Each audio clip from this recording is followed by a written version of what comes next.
What is going on, guys? Welcome to Outside the Brand. This is your Friday Night SmackDown post show for April 14th, 2023. I'm your host, Phil, and of course, this is Outside the Brand. Thank you so much for joining us right here on your Friday nights, wherever you may be. Guys, Friday Night SmackDown tonight. We had some stuff. We had some stuff to go through. Obviously the stuff with the Bloodline, Solo SIKOA, and the Usos. That's something to take note.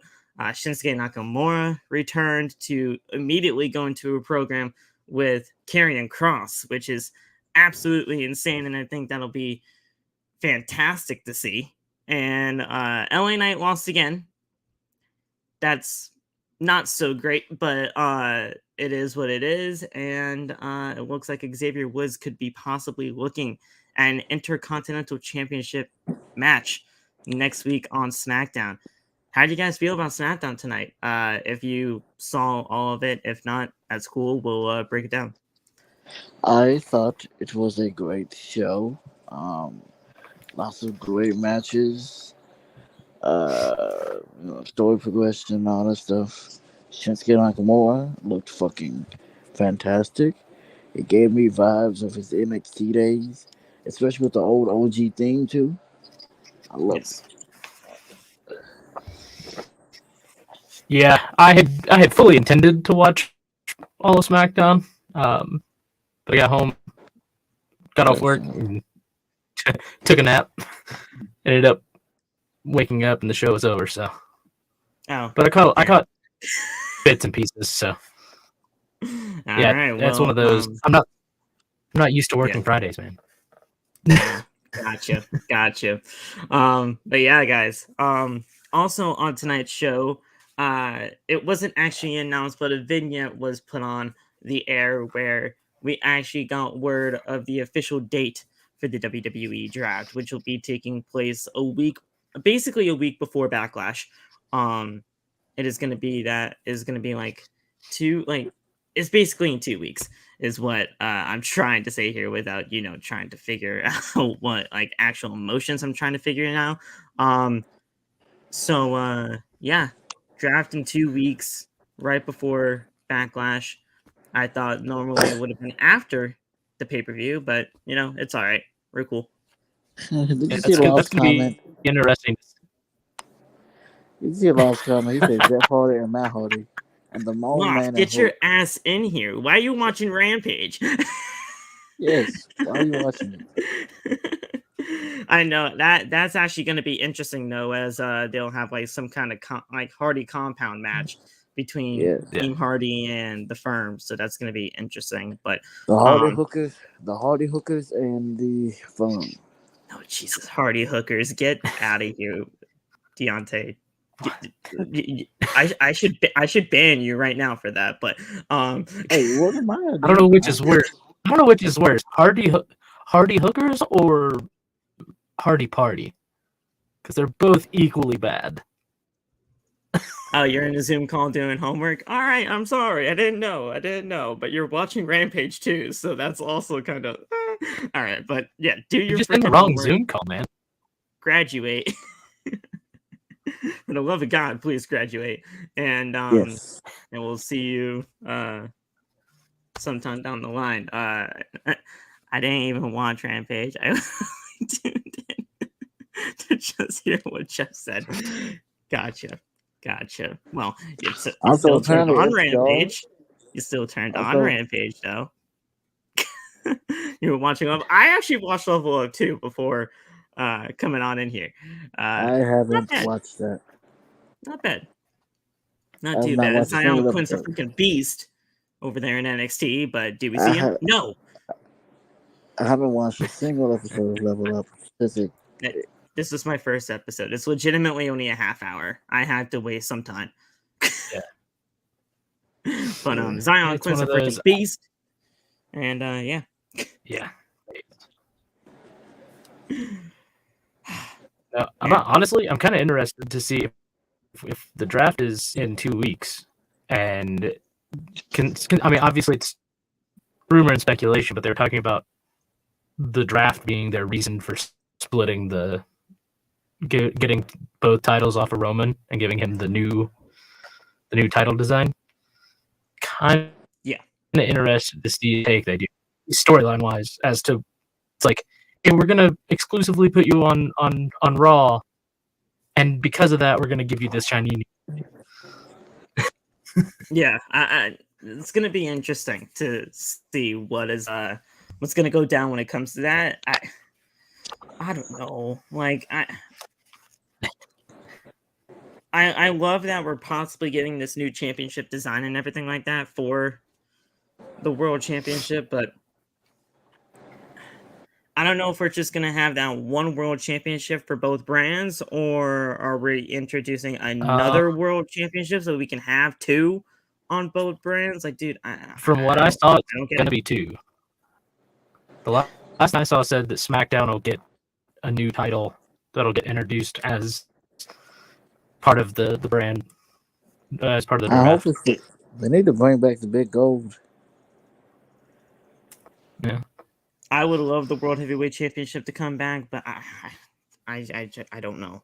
I don't know. I mean, personally, I mean, I'm biased. I have the goddamn thing, but I mean, it's I don't know. I went on a little bit of a rant earlier on today, talking about the tag team championships, but I saw that. But yeah, I don't know. That's even a whole other different story when it comes to that too. So I don't know. WWE draft. They say it's going to be game changing. Let's see if it is going to be game changing, because apparently all three brands are going to be a part of this thing too now. So this is going to be even more. That'd be interesting though. If it's a matter of people equally getting drafted across all three brands, I actually wouldn't mind that. You know, because like I think I mentioned it in one of our group chats earlier. Like, it would be totally cool, considering all the people complained about Dom not doing any time in NXT. Right. It'd be really cool if he thinks that, like, we see Rhea get drafted to SmackDown, obviously because she's their champion, and then he's like, all right, I guess I'm going to SmackDown with mommy, and then like, actually, Dom, you just got drafted to NXT, and then he has to be this main roster guy who suddenly is sent back down to NXT even though he doesn't want to. And then we could even have stuff on SmackDown of him trying to sneak into the building to see Rhea, and she finally just gets fed up with him. Like, look, man, like, I'm a champion. I've got an image to uphold. You can't be causing a scene and embarrassing me by trying to sneak in every day. Like, this has to stop. It'd be cool. And it's also a kind of way to kind of, you know, just let him do his own thing, let her do her own thing, and honestly break away from the Judgment Day kind of situation and see what Dom can do on his own, which would be just a nice touch. Yep. So it's an interesting situation that all three brands could possibly be a part of all of this. I honestly thought just NXT call-ups would have been the thing, and it was just going to be Raw and SmackDown, but apparently that's not the case. We don't know. Right. Tag teams will most likely split up, depending whatever tag teams those are. I honestly think it's definitely going to be the Street Profits. I just see it coming. And then obviously Damage Control. They're done. They are done. Damage Control is done. They're getting split. It depends on where things go. Yeah, with that. I saw something about. Yeah, there was something I saw that was trying to say that they were going to get split. Like, they were trying to say that they knew everything that was going to happen, which rumor and innuendo, but they were saying that it was already set that one of them will go to Raw, one will go to SmackDown, and one will go to NXT. Yeah. But I wouldn't mind seeing, like, Dakota and Io get separated from Bayley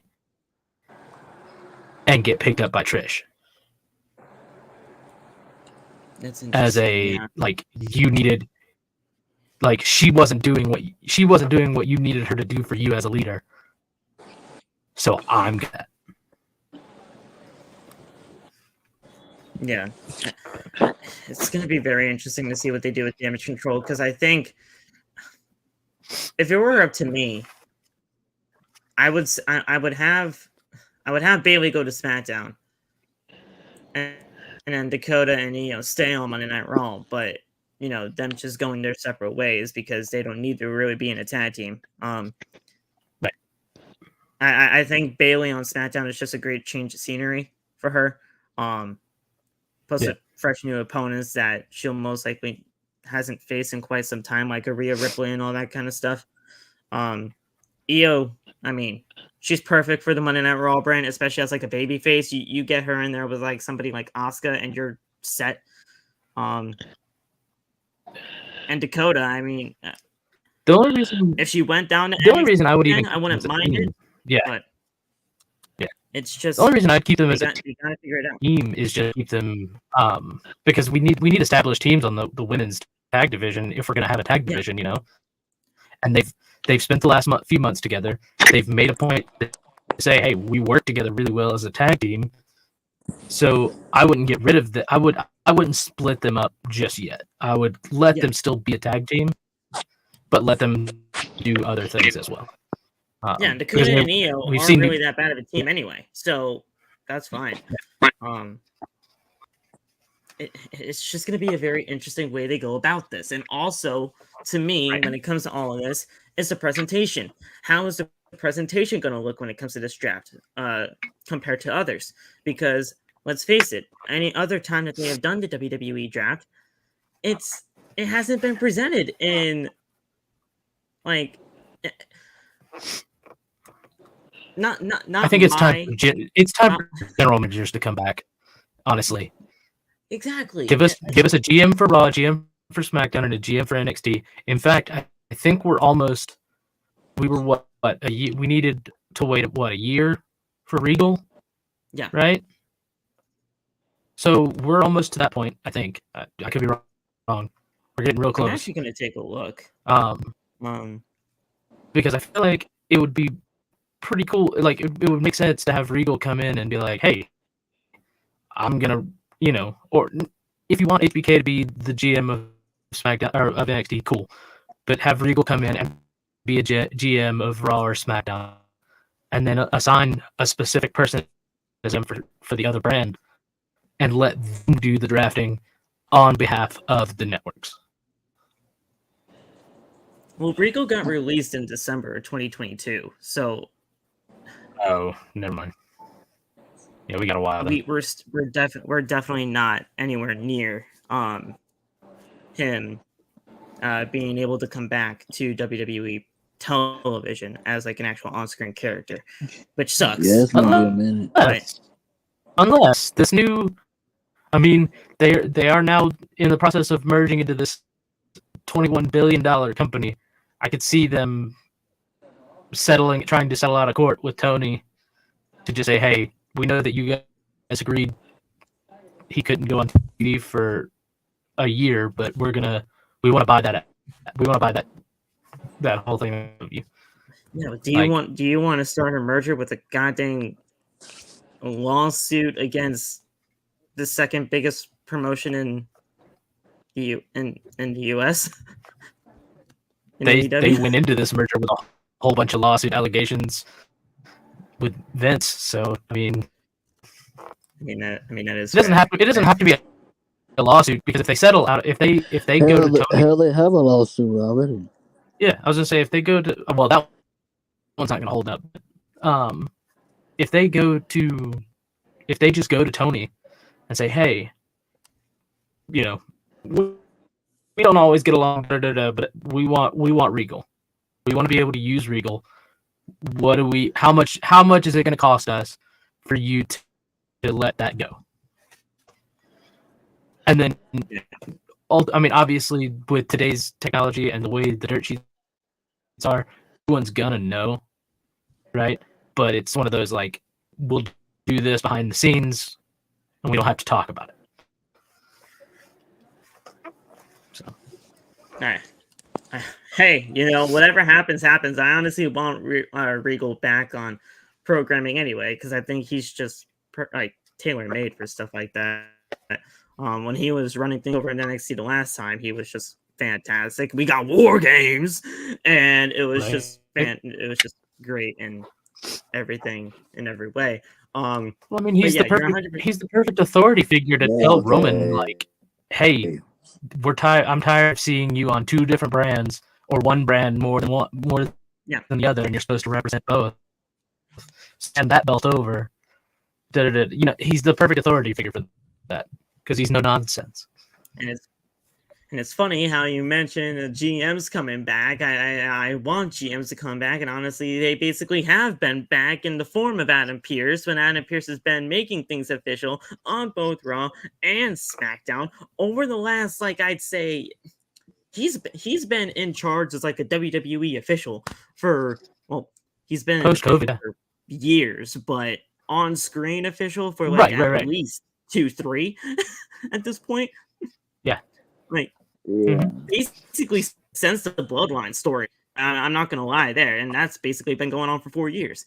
So on screen, having GMs is not gonna be a bad thing. Right.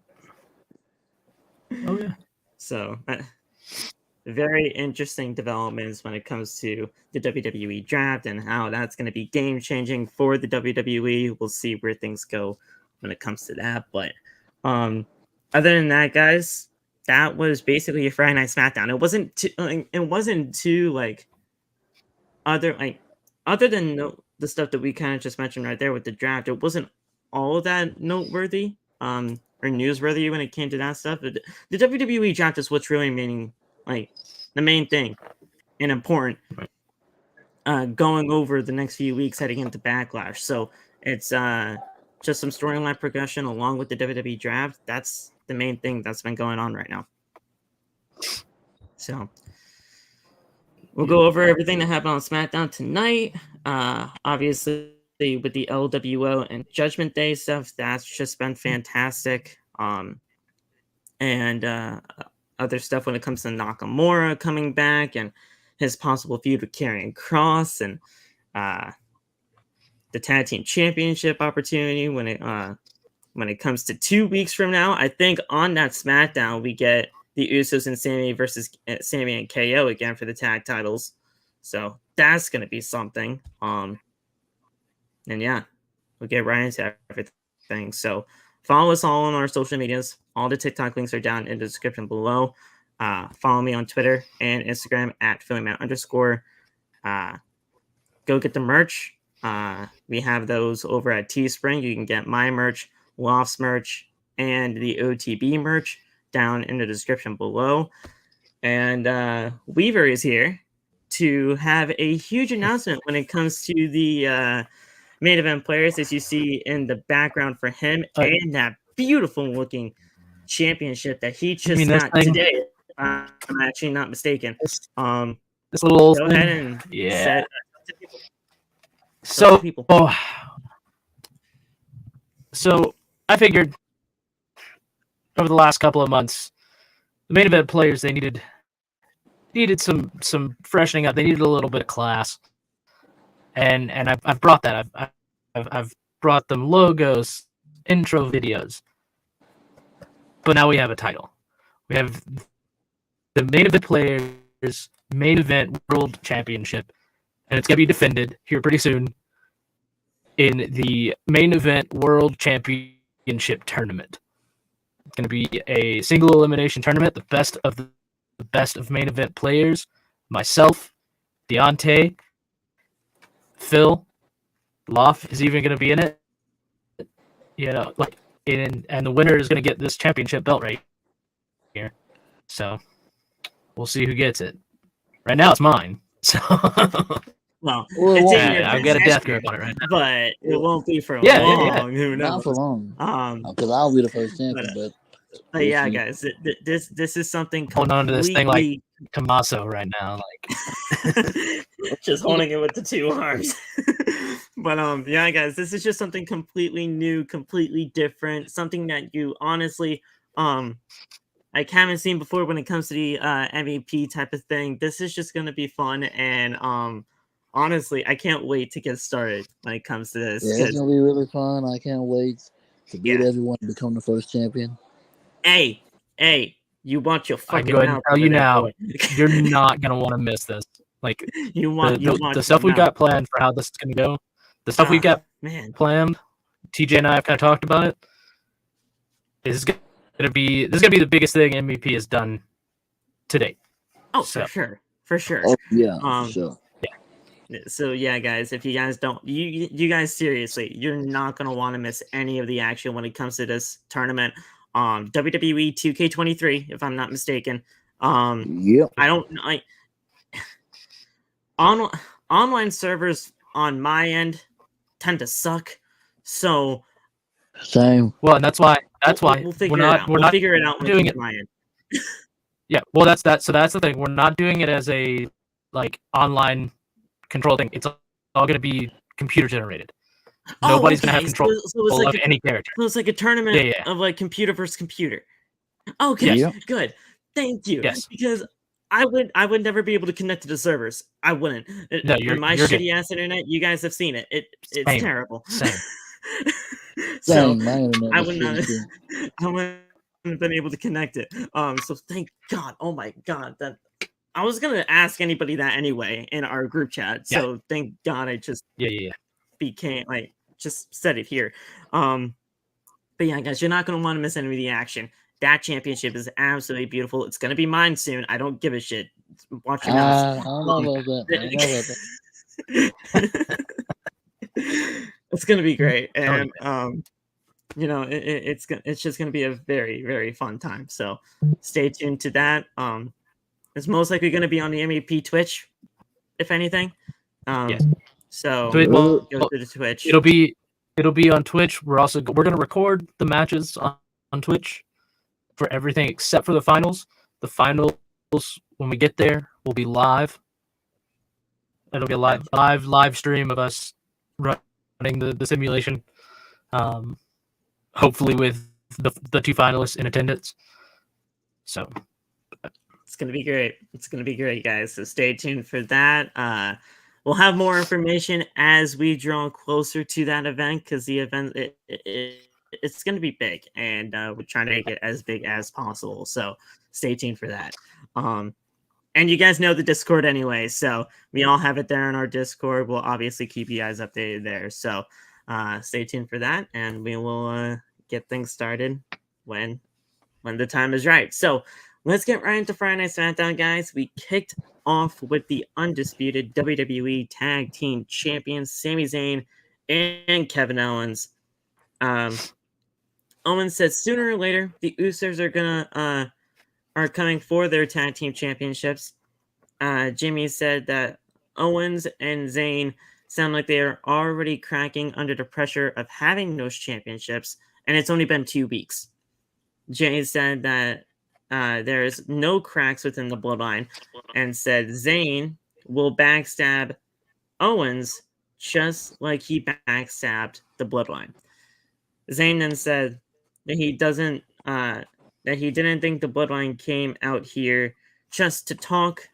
Jimmy said they didn't, and as they were about to, get into some kind of fisticuffs here, Solo surrounded the ring apron, ready to get into the ring until Matt Riddle came in for the save and attacked Solo from behind, and Zayn and Owens went after the Usos. So, I mean, this 6-man tag team match is happening. It's legitimately happening. They've done so many teases of the 6-man tag team championship match. Wow. No, Phil. There's no 6-man tag team titles in WWE. That's AEW. But not yet. They've been teasing the 6-man tag team match for so long. It's gonna happen at Backlash. It's just there. Yes, it is. Well, and the real question, honestly, so okay, help me out here. Which is Backlash will be before the Saudi show, right? Yes. Yep. For Night of Champions, May 6th. Okay, so realistically, if we look at this real, Sami and KO kind of have to lose, right? If they want those titles to show up on Night of Champions. Well, they don't have to lose. I I don't think the Usos are allowed there either. The Usos are allowed. Well, oh yeah, actually. Well, They're not allowed on that's Puerto kind of Rico or that. South. I was just say that one's kind of up in the air. No, they can go to Puerto Rico. Puerto Rico doesn't have nearly as strict of border laws like that. They don't care. But Well, no, they but can go to Backlash. They can go to Puerto Rico. It's right, Saudi Arabia that's the issues here. right, Sammy and KO don't believe in the WWE's partnership with Saudi, so But right. Sammy they're not legit going. isn't allowed there. They don't go. Sammy Right. legit. Sammy Well, legit Sammy isn't can't. allowed there. I was gonna say Sammy can't.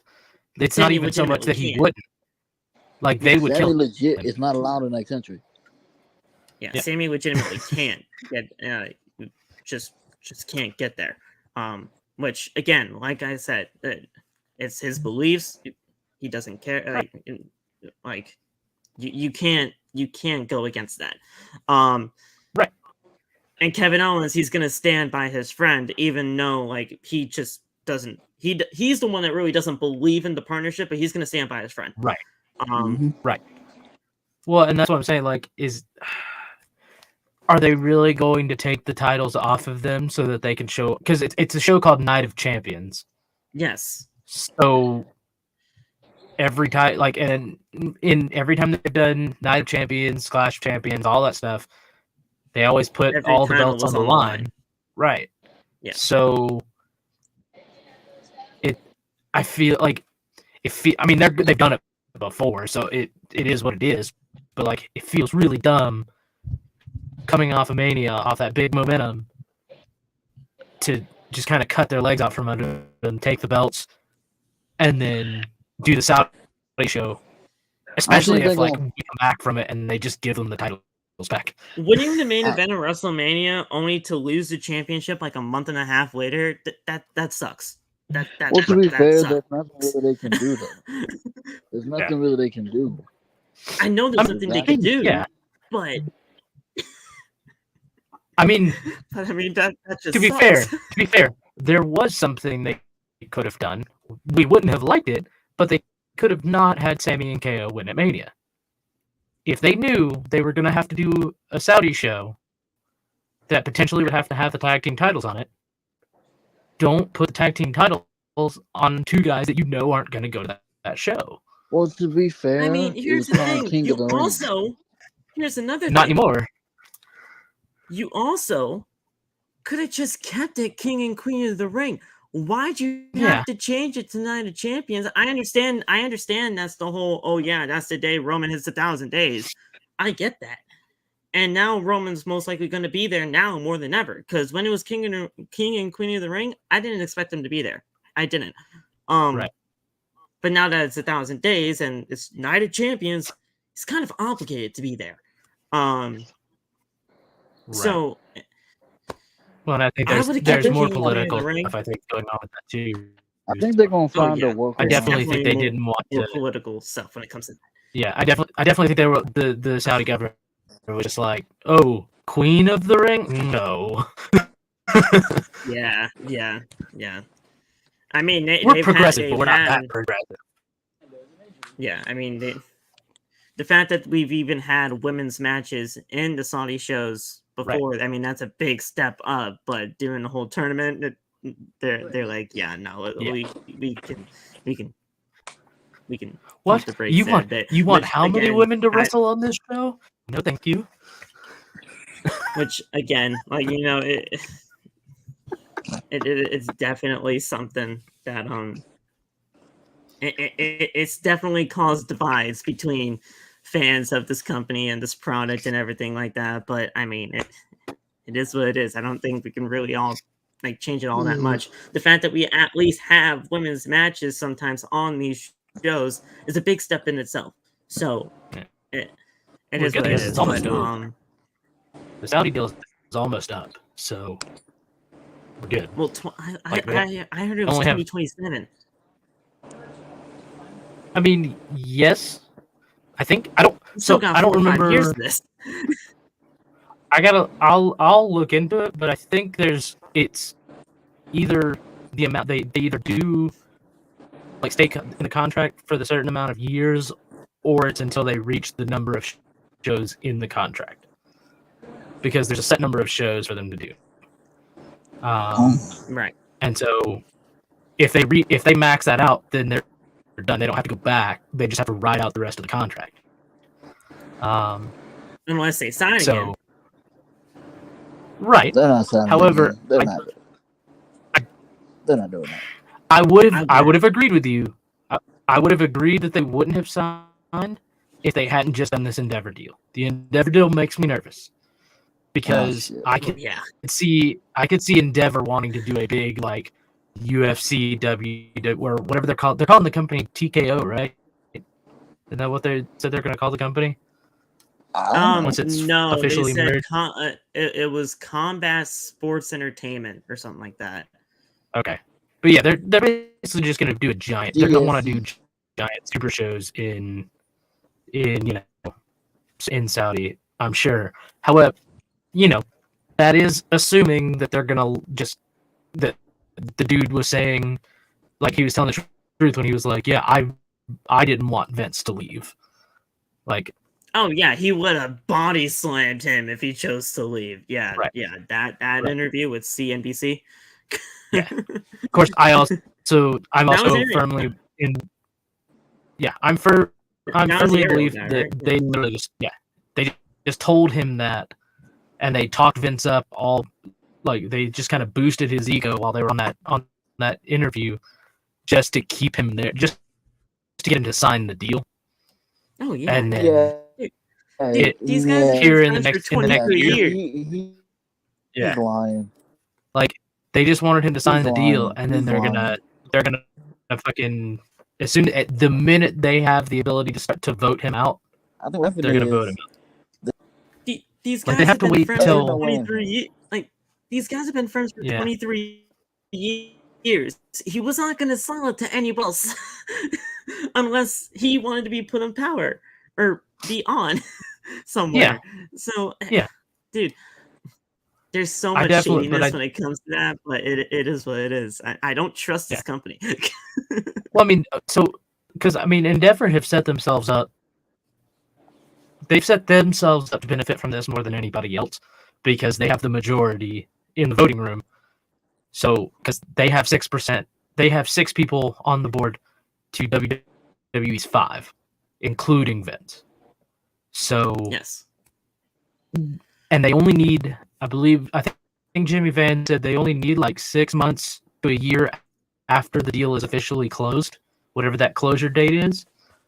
At that point, they can go in to the boardroom and say, all right, we're voting on a new executive chairman.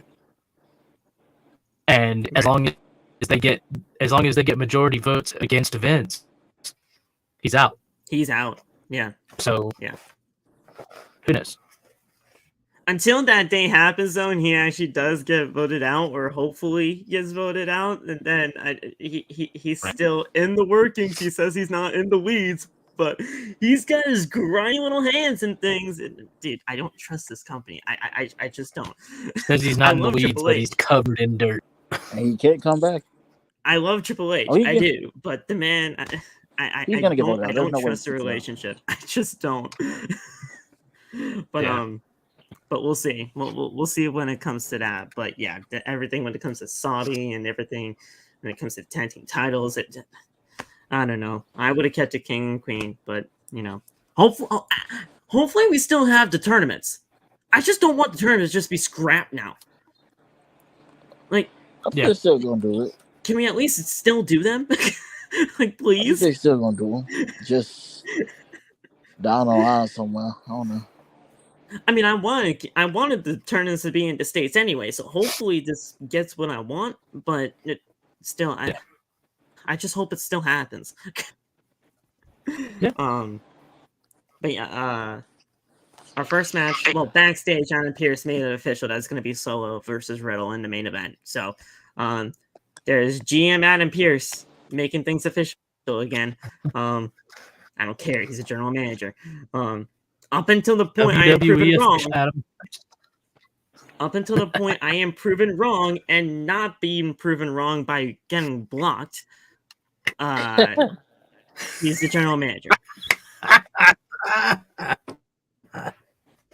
I'm not wrong. The man just blocks me. You gotta stop tagging folks, man. The freaking douchebag. He's a GM, and I get blocked for calling him a GM. Nah. You gotta stop tagging folks. You gotta stop tagging folks. No, don't stop tagging folks. That's what I do all the time. If you're gonna call these, like, if you're gonna talk shit, even like, because Phil doesn't even talk shit. Phil's usually like just trying to start discussions about it. But like, I watch people talk shit and like dog shit people like that they watch on TV, like wrestlers and stuff like that, and don't tag them. And I'm like, their ad's right here, man. Tag them so they can see all this stuff you're saying. Don't hide.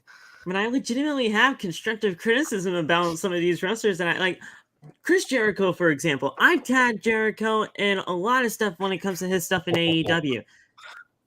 The thing is, though, he either replies to me or likes my stuff because it's actual good stuff to say about whatever he's doing. So these wrestlers, first of all, they do see it. So if you do tag him, they definitely do see it. And second off, if it's going to be constructive, they're going to be fine with it. It's not like everybody's a complete douche about everything. If you're going to be constructive and actually have a thing to say when it comes to the conversation about what's happening, go for it. I really don't have a problem unless with it. They're a I heel. really don't think it's a problem. Unless they're a heel. Because if they're a heel, they're gonna fire back at you in character, because that happened to me with Jericho. It was during All In. I had tweeted out because I was watching the stream I had was terrible. And so like when he did his big appearance where he was dressed as Penta, and somebody one of the commentators was like, I recognize those tattoos. And all day everyone had been talking about how at All In, like it was all the Jericho's or Punk's coming back, it's gonna be Punk. So when they said something about tattoos, I was like, well, Punk has some of the most recognizable tattoos in the industry because he has a Pepsi logo on his shoulder, you know. So I thought it was Punk for a second. I thought it was Punk, and then my stream fixed itself, and the quality got better, and I saw it was Jericho, and I tweeted that's what happened, and then I was like, I wasn't disappointed by what I got, but like I worked myself up, right? I kind of hyped myself up for Punk, and then it brought me down just a step. And he's like, if you were disappointed by that, grow up and get out of 2012. And I was like, damn. Wait, that was you? Yeah. Oh, I see that. I saw that and then when that happened. Yeah, and I just started getting like people started like trying to like dog shit me, and I was like, fuck it, I'm just gonna go heel on them and just make like just be a piece of shit. I wish I knew because like that, people are like, bro. I saw that entire thing go down. there were people like, why would you even say that? And I'm like, I mean, he replied to me. He didn't reply to you, so it worked. I saw that entire thing go down, bro. Oh my god, that's perfect. And now yeah, that's awesome. But yeah, whatever. Listen, if you have something to say, at least tag the people. Don't try to hide it and then like, oh well, you didn't even have the nerve to tag me. Like that's the thing. That's the thing. It's like, oh yeah, you never had the nerve to tag me. I do. I have the nerve. Yep. Maybe ballsy, but you know, it happens, and it can actually get somewhere. Right.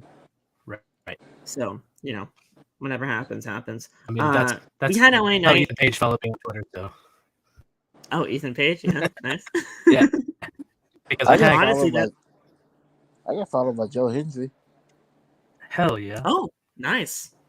Honestly, that's how Chris Van Vliet followed me. Anytime I did anything when it comes to Chris Van Vliet's like videos or like podcast interviews or whatever, I've always tagged him and done like screenshots of everything. He follows me, which is great. So nice. It's It's great stuff. I love Chris. Thank you, Chris. By the way, I don't know if you watched this or not, but thank you for giving me the World Heavyweight Championship on my graduation day when I was supposed to graduate from college. But fuck COVID. I graduated Could not graduate because of COVID, and then like legitimately on that day, postman comes up, just gives me this huge box. He's like, "Here." I'm like, "Oh, okay." Open it up. World Heavyweight Championship inside. I won the World Heavyweight title and give it away from his Instagram, which is just great. And that's how I have it. People thought I legitimately bought that thing. I didn't buy it. Giveaway. Done. But LA Knight, Xavier Woods, this was a match that was basically set up from last week. Xavier was playing WWE 2K23 backstage with Madcap Moss and Emma, and LA Knight said, "Yeah, no, I want to fight you." And then Xavier was like, "I already beat you. I have no, I don't want to fight you again." And then LA Knight broke his controller, and he didn't take that too kindly. So I wouldn't take it. Those controllers are expensive. Yeah, $60, $70 worth. Yes. And trust me, if you get a scuff controller, oh my god, those are like 120. Oh yeah, no, you could tell in that video that wasn't Woods' personal controller. There's no way he was letting that happen. Oh, I know. Trust me, that definitely was not his real one. But yeah, like that's basically the premise of this rivalry and feud here. Xavier won. Of course he did. Because LA Knight apparently just kicked a baby, apparently, and he just gets. I think all this losing is part of the storyline. I genuinely think it's part of the storyline. It has to be, because what did LA Knight do? What did he do to piss people off? He was Max Dupree, man. He was Max Dupree. Well, I think LA Knight, like the character that he's going with now, doesn't need to win.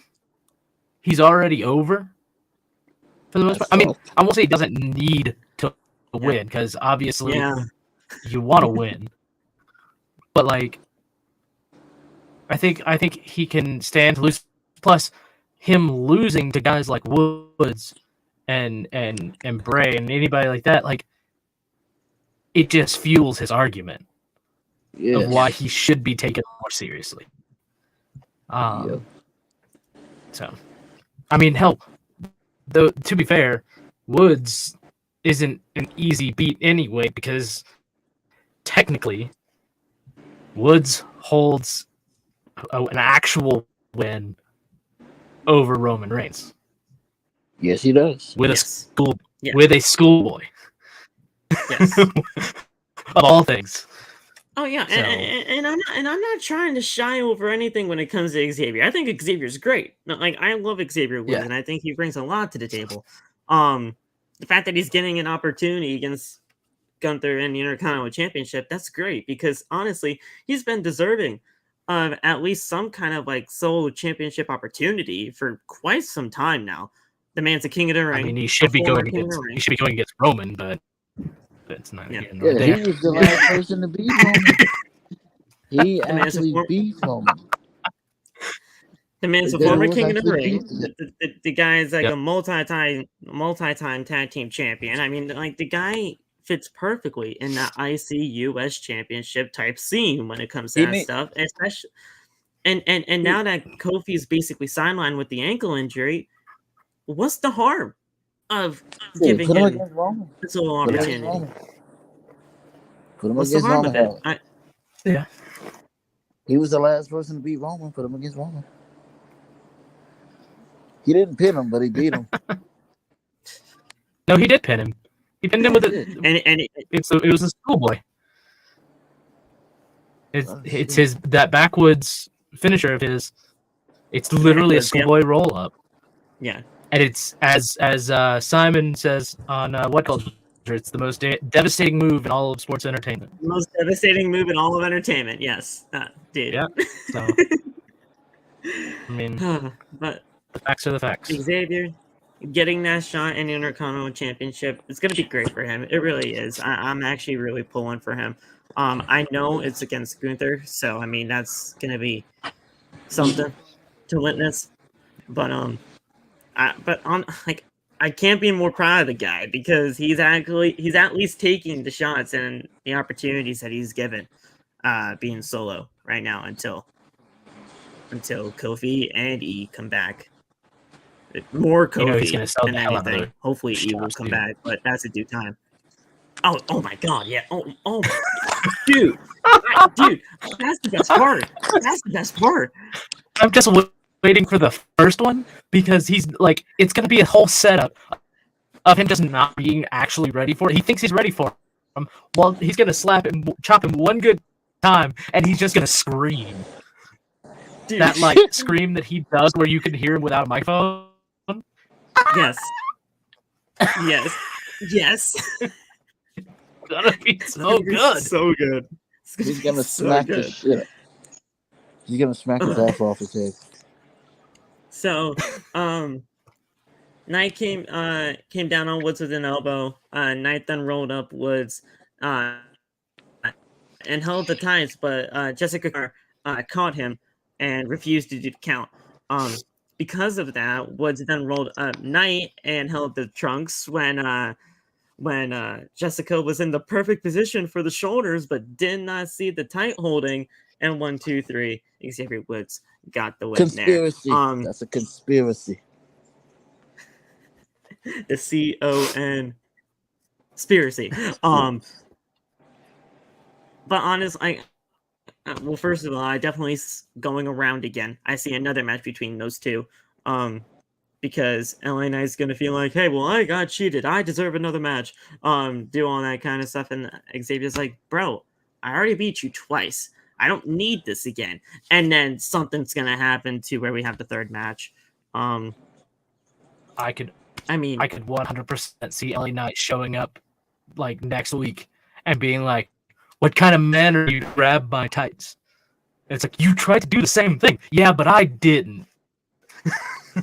Yeah, but I didn't. It's like, what do you mean? You did.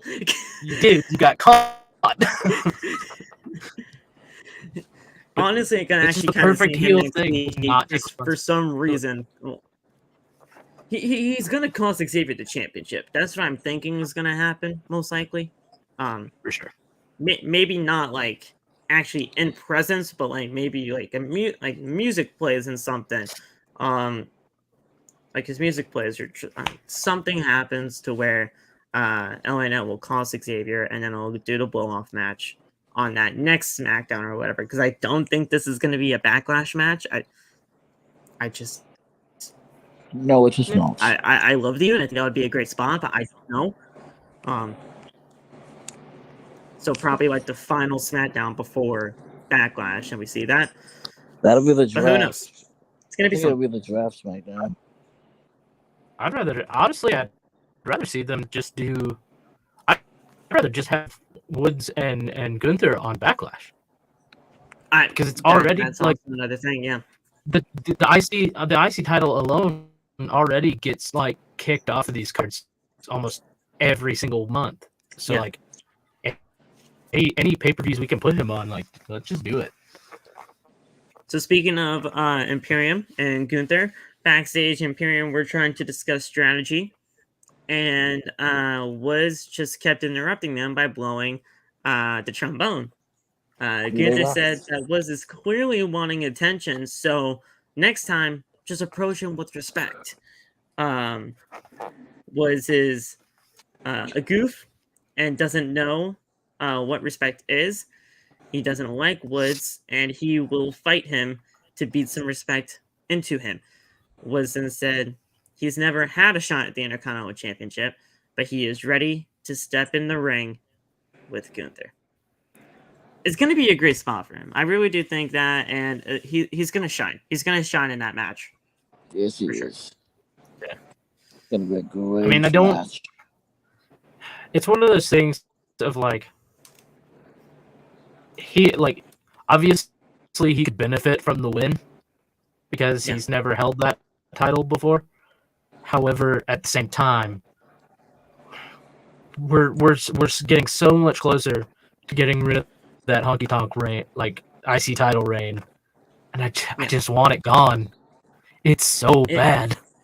The place I think that Gunther finally loses his championship, and I think it happens at Money in the Bank. I think it honestly happens there. I wanted it to happen at WrestleMania in the triple threat, but to lose it, then London, if it is going to be Sheamus and so. Oh, great. All right, we're back. I think. Again, Yeah, you're good. I know Sheamus in London, and because Rock. Yeah. I don't think the title is going to be on the line. And no, it's not going to be for the title. Forget that. That's not going to happen. The guy wants it for the Intercontinental Championship so bad, but it's not going to happen. I mean, that's not Sheamus getting their Money in the Bank in London. Make it happen. Plus, if the IC title is on the line, we know Gunther is winning because Brock Lesnar ain't winning an IC title.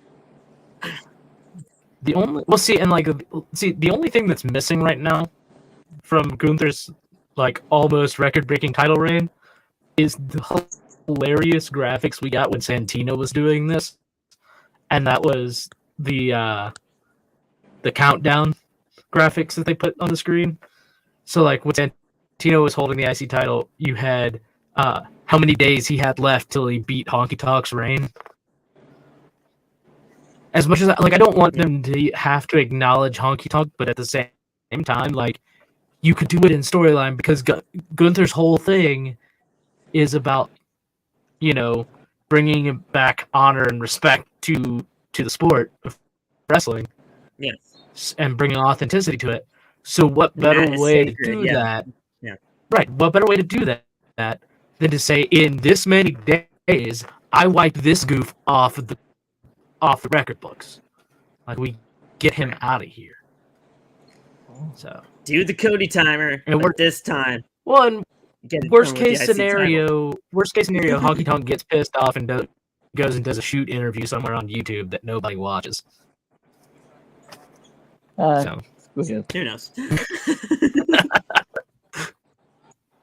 But yeah, obviously the vision is there. Having Gunther beat that reign as Intercontinental Champion, like when he retained at WrestleMania. As much as I wanted Sheamus to win that freaking championship, I could not be mad.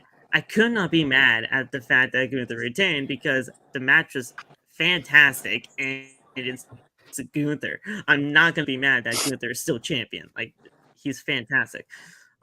So he's a great champion, and he honestly really has brought back the prestige of that IC title, and it's just great to see because before that it wasn't even being defended on pay-per-views. Now it's a huge attraction. Yeah, which is great. Yeah. People don't like the design still, and it's been how long? But I mean, we can't all have beautiful championship belts still. We can't all have beautiful championship belts. Hey, listen, that's gonna be mine, so you know it. But regardless, I don't even think the championship design is that bad for the title, but it's not. It's not. It really isn't. I mean, it's not the greatest championship belt design by any stretch of the imagination, but it's not. It's also not. Yeah, I was gonna say it's not the worst I've seen. So 24/7. Sorry. I wouldn't even say the 24/7 was the worst, but yeah. It looks disgusting, especially with the green strap with that bronze. With a freaking old in the middle. Uh-oh. It looks like shit. It literally looks like shit. I mean, I know there's a lot worse looking titles, but damn, that title. I'm glad that title got thrown in the trash. Literally. Thank you, Nikki Cross, but you missed, sadly. But it's okay. I don't know how that happened, seriously, but so backstage we see Sami Zayn thanking Riddle for helping them out over the last couple of weeks, but to be careful because SIKOA. Owens is like, wait, did you just tell Riddle to be careful? No, do the opposite. You want revenge, right? So just go all in. Just do the thing. And Riddle is like, listen, I can only control what I can control. I can only keep my side of the fence clean. Which I kind of felt. I don't know if that was a dig to what happened while he was away, but I kind of made that connection. He's like, listen, I'm gonna get revenge from SIKOA after the 118 days that I have been gone. So, but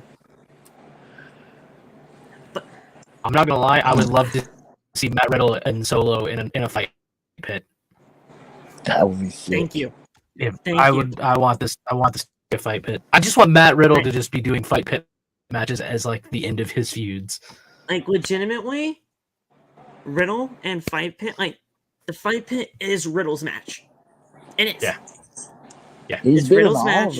If they would get rid of the doofy, like they get rid of the doofy stoner stuff. I mean, I know that's a lot of him in his actual personality, but like bring in a much more serious focus, like UFC Matt Riddle, and like start having him be the one to set up these fight pit matches, and then it becomes a thing of like you may beat me in a wrestling match, but you're not gonna beat me in a fight. So, to me, when it comes to Riddle, and it's always come down to these two factors. When it comes to Riddle, there's always a time to be his silly, goofy self, whatever. The stoner's like, oh yeah, I'm freaking high as fuck. There's always a time for that, but there's also always a time to be serious. The serious Matt Riddle is the best Matt Riddle. The stuff that we got with Seth Rollins during their feud, that's the Riddle I want to see a lot more often. Because that Riddle is focused. That Riddle is serious, and that Riddle is the kind of Riddle I want to see possibly as a champion one day, solo-wise. Yep. So, well, and with all the Endeavor stuff too, like with them merging in with UFC, I would love to see them start showing more of Matt Riddle when he was in UFC, like the Ultimate Fighter show that he was on. That he got to start from. Yes. I swear, if they put him in a fight pit with someone as part of a feud and have him just beat the absolute shit out of them to the point where the ref has to stop the match, I'd lose my mind. I'd love it. It's funny how everything just somehow automatically revolves around this Endeavor deal with the UFC and everything like that, mainly because of the fact, like, a lot of the people that are there have either connections with this stuff or it just works for storylines down the line right now, whatever. It just and there's plenty of crossover potential because you have Brock, you have Ronda, you have Sonya who's done a little bit of MMA fighting before. It just works. All these guys and girls who can go like one. They can have feuds with UFC people in WWE, but they can also go to the UFC and have matches over there as well. Yeah, I need Roman Reigns in an octagon ASAP. Yeah, I need Solo Sikoa. For whatever reason, he would fit that to a T. Solo Sikoa too. Honestly, I would be fine if we got like the whole thing of Becky going to UFC to just do a whole run of their women's division. And like, so we get like Becky versus Misha Tate. I'd lose my damn Oh mind. my god. Just to have Becky go against everyone that's whooped Ronda's ass, beat And them, honestly, and then come back like, and confront Ronda. and I don't get to watch UFC often. I know the people, obviously, because I mean they're huge stars, like in their own right, within their own like divisions of whatever they are. But Right. this will also just get a lot more eyes on that side of thing, and just allow people of those two very different fan bases to finally come together and say, all right, yeah, sure, everything about what these two companies represent are very different, but at the end of the day, we're all just huge fans and of the same thing. We love seeing people fight. Let's get going. Let's get it together. Yep. It's gonna bring more eyes to everything, and that should work. See, there's a lot like it's funny how everything just all comes down to this deal, but there's a lot of good stuff that can come with it. Yep. But the good comes with the bad, but you just gotta take that for what it is and just take it for the ride, honestly. That's how I'm seeing it right now. So I feel you. it all comes down with it, but who knows? So we have some backstage interview stuff with the Judgment Day, Damian Priest, and all that stuff. He has a match against Santos Escobar, which is next. This match right here, to me, easily the match of the freaking night. I know we usually don't do like matches of the night when it comes to these weekly shows or whatever, but Damian Priest and Santos fucking killed it. I was like, can we talk They about how killed it. good? I love Can we these talk about two. how good Zelina Vega looks?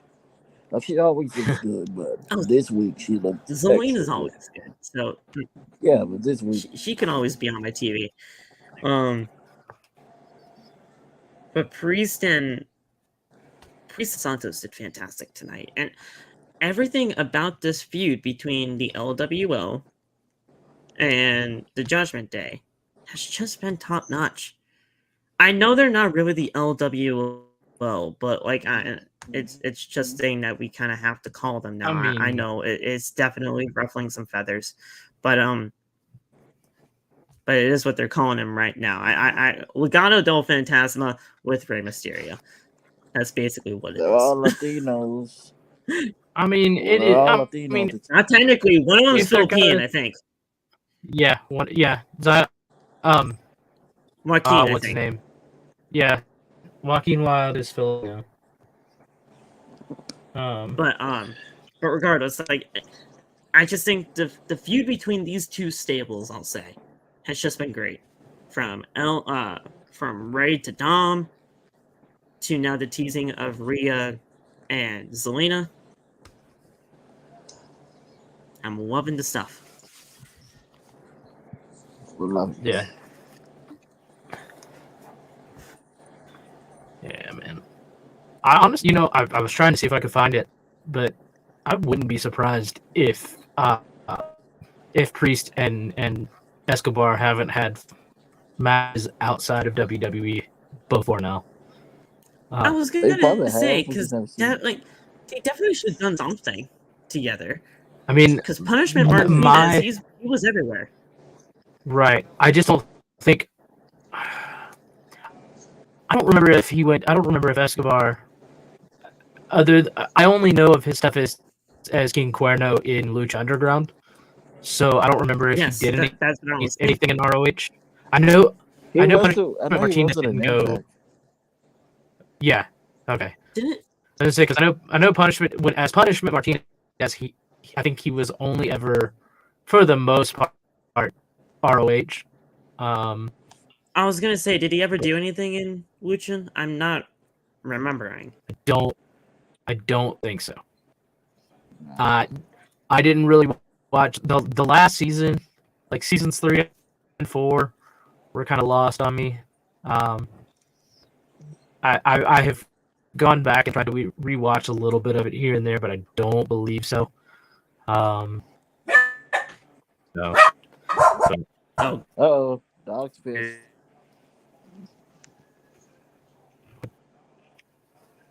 but yeah, I found all the things of Priest like doing. There was I think it was one of the Money in the Banks, like 2012, I think, where he was a security guard. But then I found like one well before that. So I don't know. Yeah. Oh, dude, there was one. There's one from like early 2000s of a backstage segment, and I haven't been able to confirm if it's Priest or not, but I swear to God, it looks just like him. But I don't know if I don't know what else he was doing outside of Ring of Honor. So. from what I can find right now, he didn't do anything. He didn't do anything other than Ring of Honor and WWE. Okay. Yeah. So that's what I figured, but for whatever reason, I thought they definitely could have done something somewhere in Lucha, but obviously not. Right. If this was their first encounter together, this was fantastic, especially for the first time. If it was, again, don't quote me on that, but if it was, they great. might have faced off in NXT. They might have faced off in NXT. They could have. It's just been so long since these two have been in NXT that who knows. I think there. If they did, it was a very, very small window of opportunity, because I think Priest was already on his way out of NXT when they brought Escobar in. Yeah. Even when he was still wearing the mask and everything. Yes. So I know what you're talking about. Yeah, I just can't remember the name. El Fantasma. Yeah. Something with the Phantasma stuff. Yeah, when it came to that. So, hey, regardless, they were great. They were great. I just love the fact that we're having these the factions going basically to war with each other. And again, I don't mean to bring up the whole War Games thing, but who knows? Maybe War Games could actually possibly be a thing between these two teams. War Games. I mean, we talked about it earlier, but then again, that is in November, so if anything, they'd have to revisit that. And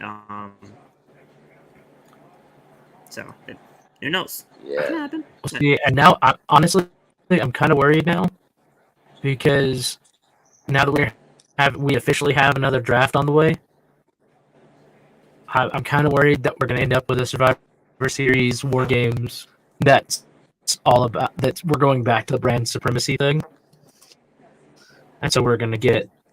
I mean, don't get me wrong. SmackDown War Games or something like that.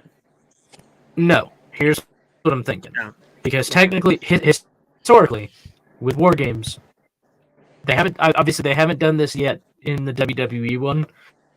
WCW, you could have as little as 3 people on a team and do 3 versus 3 versus 3. So you could have a 3-team War Games match between Raw, SmackDown, and NXT.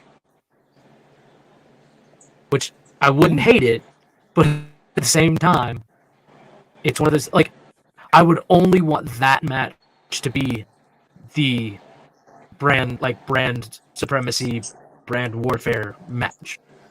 Right. I don't want to have to go into, like, especially if they're going to start making it about all 3 brands. I don't want to have to go into Survivor Series and have, Roman versus whoever the champion on SmackDown is versus the champion of NXT. Like, so I really don't. I'm gonna. I don't want everything to be a triple threat. Like the NXT inclusion of Survivor Series the last time it happened. No, I did. Because of the way they did it. What I don't like is once we got to the pay-per-view, they like the ones where we've had like Raw versus SmackDown, and even the NXT one where they put the scoreboard in the bottom third. Yeah. And they're like making it a point to show you that Raw won 5 matches. Clearly superior, yeah. Right. Like, if you're gonna do that, don't make it a clean sweep. Make it, you know what I mean? Make it a little bit when more they did of that a year fair where SmackDown shot. just dominated Raw, and it was like just the one match where Raw won, and I think it was the Brock one, where he beat AJ or something. Like, dude, that was why even make a Survivor Series at that point? Because you just made SmackDown go 6-0, and then Brock wins the main event. It's like, oh yeah, well Brock finally won something for Raw. But dude, you lost like 6 other matches before that. I just said it. I think they did the same thing with Raw, where they had Raw win every match on the show, but then SmackDown won the pre-show match, and they didn't count it. And they didn't count it, yeah. Like, yeah, because when they got to the main show, the scoreboards were 0-0 at the start of the show, and it should have been 0-1. Yeah, and I'm like they didn't even talk about it. It was so dumb. No. Damian won the match against Santos here. I kind of had a feeling that something like that was going to happen. There was chaos on the outside. Of course there was, because when you have all these combustible elements of all these stable mates going at it, there's going to be some chaos here. So, with the referee checking on Priest, Rhea Ripley grabbed Escobar's leg. Zelina Vega then gave Ripley a Hurricane Rana on the outside of the ring, and it looks like Ripley smashed her face on the barricade. I don't know if that was just really good selling, or she just could not get her hand up in time before the barricade did. But regardless, I guess Judgment Day just has great. Bad. Judgment Day's having a bad time with getting their hands up. Because it definitely looked like he met face to barricade, and those barricades now have the LED stuff, so that could not have felt nice. So hopefully she's good there. But I feel like Ripley, she would just freaking shrug that off if she wanted to. She would just stand up and just like go punch a small bear or something like that, and still be okay. Small bear. I don't know. just something, I mean, yeah. Well, and so she would take like freaking champ. Yeah. Well, and the good thing with those LED screens is nowadays they're not as like big and thick as they look. Because in order to get them, like especially now that they've got them on the aprons or on the guardrails and stuff, they have to be able to flex and move. So it's honestly more of like, it's almost like if you were to take one of those panels off, it's like a mesh with like tiny little LED pixels in it. So I spent way too much time doing that kind of stuff. So yeah. I used to back in Birmingham. I used to do all the load-ins and load-outs at the convention center. Okay. So okay. So yeah, she did a Hurricane Rana to Ripley. Priest gave Escobar the South Haven and got the win right there. 1, 2, 3, and Damian beat Santos. After the match, Priest threw Escobar outside the ring. Priest is ready to slam Santos through the announce table, but Rey Mysterio came in from the crowd and dove onto Priest. Rey got into the ring and started trading blows with Dominik. Rey set Dominik up for the 619, but Priest grabbed him and was able to save him. Backstage, no, wait, that's a whole other thing with Paul Heyman. So this whole thing between the LWO and Judgment Day is happening. Stuff's happening at Backlash. Bad Bunny is still going to be a part of this because Damian Priest is right there. Hopefully, he could be a part of it because of the separated shoulder that he suffered on that Raw when he went through the announce table. If he is, that's fine. But if he can't, it'll most likely just be Santos and A versus the Judgment Day members, and we'll see where things go from there. Hopefully, Bunny can make an appearance. I'm wondering, honestly, I'm wondering if we don't get like the whole, like the Tyson swerve that we got with Austin and Michaels, and that we got on Raw. That whole like he comes out with the Austin 316 shirt, takes it off. He's got the DJ, the DX shirt. That whole thing. I wouldn't mind seeing Bad Bunny as the host of Backlash. He's watching this, like he's seeing this match go down, of just Priest and like if we do Priest and Dom and Escobar and Ray, he's at ringside because for whatever reason he's already at ringside.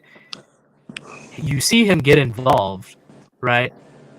And you think, oh, he's gonna join LWO. He's gonna help them. And then he attacks Ray and Santos. And Bad Bunny is the newest member of Judgment Day. Mm-hmm. Or that'd be so not weird, like, but man,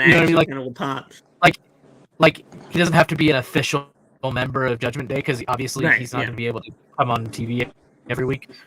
But you know what I mean? He joins Judgment Day. I would honestly kind of pop for that. Because that's the thing is like he and Priest are like really good friends. Real life best friends, yes. Yeah. Right. And up until the point where he got involved on Raw, or what was it? Well, he got involved at Mania, but then the stuff on Raw, like, until that point, there was really no, there was no, fallout for them. Right. So, I could see it going either way.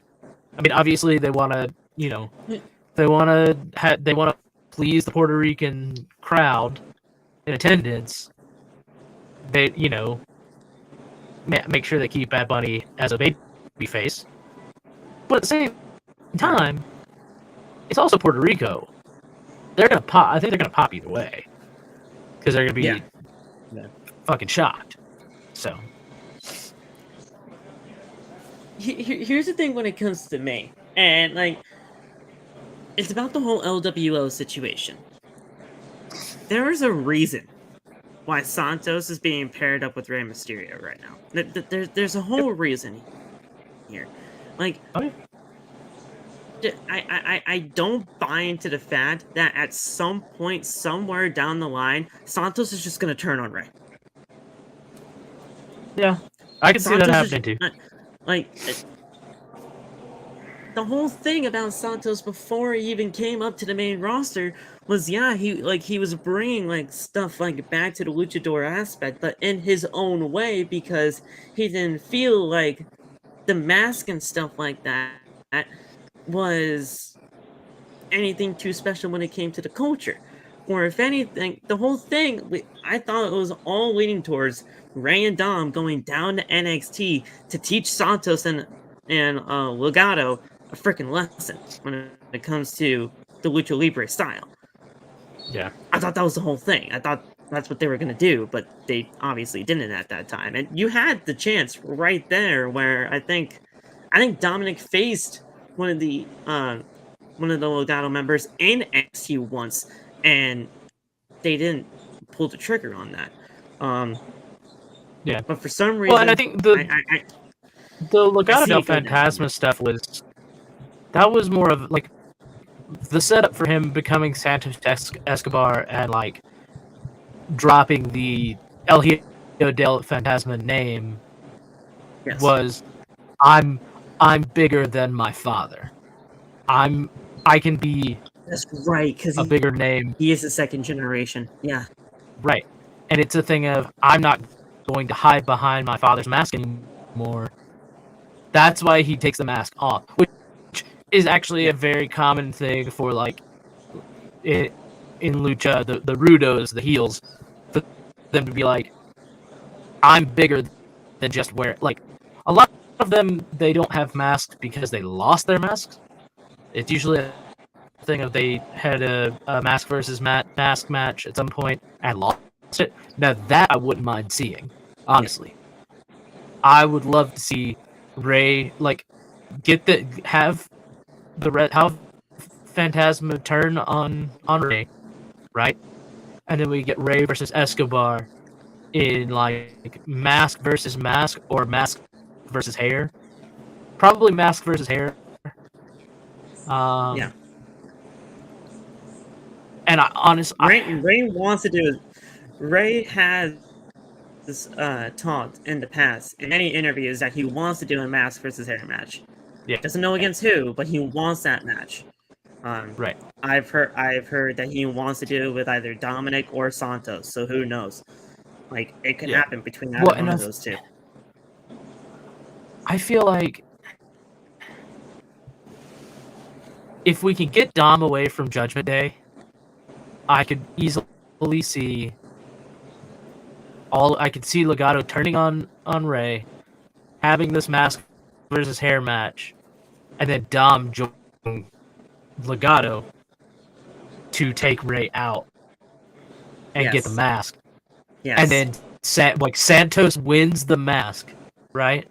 He wins Ray's mask as a result of that match. And Santos then hands that mask to Dom. Right? Yes. Let Ray leave. Let Ray take some time off. Go, have a vacation. Hang out with Angie for a little while. And then in a few months, after we've had Dominik doing all of these, like, he's basically doing the exact same thing Santos Escobar has been doing, where he did at WrestleMania, where he does his entrance with his dad's mask on, but he takes it off before he gets in the ring, right? Yes. So it's this whole disrespect of the mask by not wearing it, right? And then you have Ray come back and tell him, like, you didn't earn that mask. You never beat me for that mask. Yeah. And then we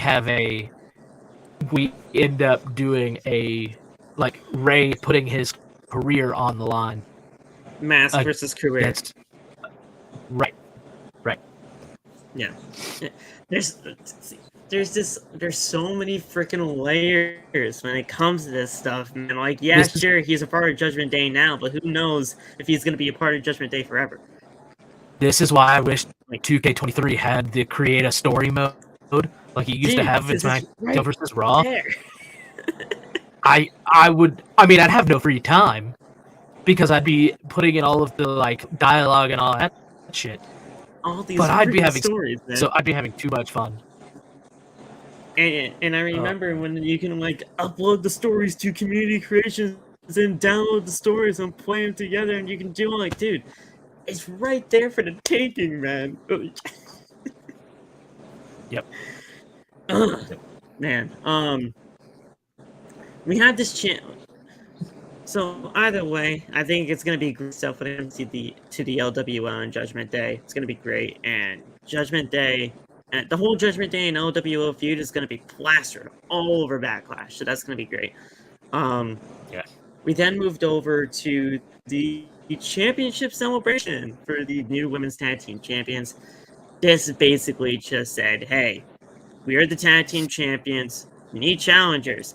Sonya and Chelsea came out saying, all right, you need challengers? You got it. You're like, okay, fine. I feel really bad. I feel really bad for Carmella right now because I don't know what happened. Because this was supposed to be Chelsea and Carmella. Yeah. And I loved that team. I actually loved that pairing. I loved Carmella and Chelsea together because the whole money and green aspect. Like, dude, it's right there. It's in the name. Yep. Well, and my thing is with Sonya though is not too bad of a with women's tag replacement team with division. her. They're not. No, she's not. She's not. Here's my thing with the women's tag division as it sits right now. I know that everyone's always upset that, like, yeah, everyone's always, the argument is there are no established teams, right? Yeah, established, yes. Yeah. Here's my thing. How do you establish a tag team? You have them have matches together. Well, you put them together, you see if they gel, and you continue to work on them in order to make it right. Well, I mean, look at the bar. Look at the bar. They did. Sheamus and Cesaro. They were grown on all. a best of 7 series. They were grown on a best of 7 series. Said, "Fuck it, let's try to do one tag team together." Because I think it was Kurt Angle. It was either Kurt Angle or Mick Foley, who was the GM at the time, saying, "Listen, I put you in these best of 7 matches to learn from each other. Now go out there and try to win tag team gold." And they did. Well, it was because it ended in a draw. It ended in a draw. They couldn't beat each other. So instead of beating each other, they joined each other. And then but it's one of those things of like, it's crazy, right? If you put these tag teams together and you let them have matches, not just one-off showcase matches at WrestleMania and things like that, put them in matches every week so that people get used to them as a tag team, and then don't break them up 3 weeks later. That's the thing. That's why I'm so worried about Liv as a tag team champion right now, because every time Liv gets close to those women's tag team championships, her partner ends up turning on her. So, and I could totally see somebody like a Raquel just going rogue and turning heel for some ungodly known reason and just turn on Liv. Well, this is also, we're back to square one. This also was 100%. This was 100% supposed to be Raquel and Dakota. Oh, like this is Raquel and Dakota from NXT. They don't have Dakota because she's in Damage Control, so they were like, let's just switch her with Liv. Yeah. So, which them as tag team champions in NXT was so good, because it was literally the female version of Michaels and Diesel. Yeah. From pretty much. Like 95 bases. So. See, like, here's the thing. And, like, you have these tag teams. Like, it's not like there's non-existent tag teams in this division. You have Raquel and Liv, even though who knows how long that could honestly last, because they're tag team champions now. Right. Good a month. And anything can happen. You have a team in Sonya and Chelsea who is not actually that bad of a pairing. It just takes a little bit because we all knew it was going to be Carmella at first. As much as people hate it, Shayna and Ronda, they are a tag team. They are. I mean, UFC didn't have tag teams, but like they live together. They live together. Like I think they friends. train together in the same camp. Like they're a team. They've been a team basically for their entire careers. They just didn't really recognize that until they put them together. And then, it sucks that I can only really name those 3, but I mean, and I think that's one of the things, the good things about the draft being across all 3 brands, because now we can get teams from NXT, because the NXT Women's Tag Division has more established teams. That's stacked. Yeah. Because and I think you could kind of, honestly, I think they need to revisit what they wanted to do with these belts originally, merge them back together at some point. There was no need to make NXT Women's Tag Team Championships. No need. Just let those tag team titles float. Let them be everywhere. The whole point about Women's Tag Team Championships, and they said this from the freaking jump, that it was going to be floating between Raw, SmackDown, and NXT. 2 weeks later or a month later, NXT Women's Tag Team Championships. Why? Yep. Why?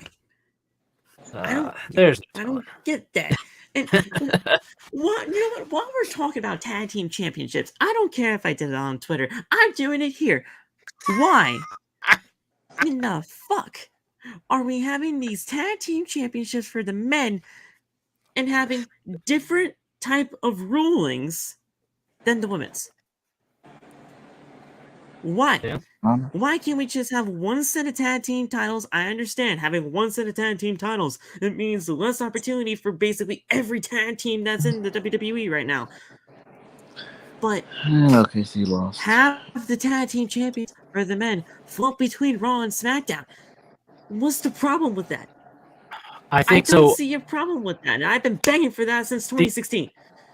The only problem I see with that, which the argument against it obviously is like right now they're currently unified titles, and so it defeats the purpose anyway. So but I think the original idea from the network's perspective was USA said, "Hey, we want tag team champions," and Fox said, "Hey, we're giving you $10 million. We want tag team champions too, but we want our own tag team champions." So the freaking networks, I understand you gotta go with the networks, but fuck the networks at this point. If you're going to work, and if it's going to work for your overall product and brand, make one title. You're gonna make one title anyway for Roman. Yeah. I mean, I understand networks and contracts and all that stuff, but man. Well, and my thing with it is they could do so much better integration of using the network as a storyline point and using that to drive certain storylines like this, because TNA actually did it really well. They had with it was Mick Foley coming in as the representative of the network, and he just started because Bischoff was coming in and doing shit all the shit. Or no, it was Jarrett. It was Jeff Jarrett at the time. Of course, it's Jarrett. Yeah, he was doing this and doing that. I'm gonna do it the way I want to do it. And Mick's actually, here's the thing. You don't get to take that decision. He's going over his head and being I have more power than you do. So I wouldn't mind seeing that being, like I said, the downside is USA USA Network kind of has Fox beaten out because it's 2-1. You have USA because USA Network has Raw and NXT. So you could still do it this way, but it would seem kind of dumb for USA Network to send a representative, two different representatives, one to Raw and one to NXT. But if NXT were its own thing, if it were on the network still, and you just had Sean representing, hey, I'm here representing NXT because we don't want to get screwed over in these drafts anymore. That would be fine. But or if they had their own, if they got picked up by a different network, because that's the other thing is the network deals are coming up soon. The renewal dates are coming up. They are, which is I think another reason why they're doing these drafts.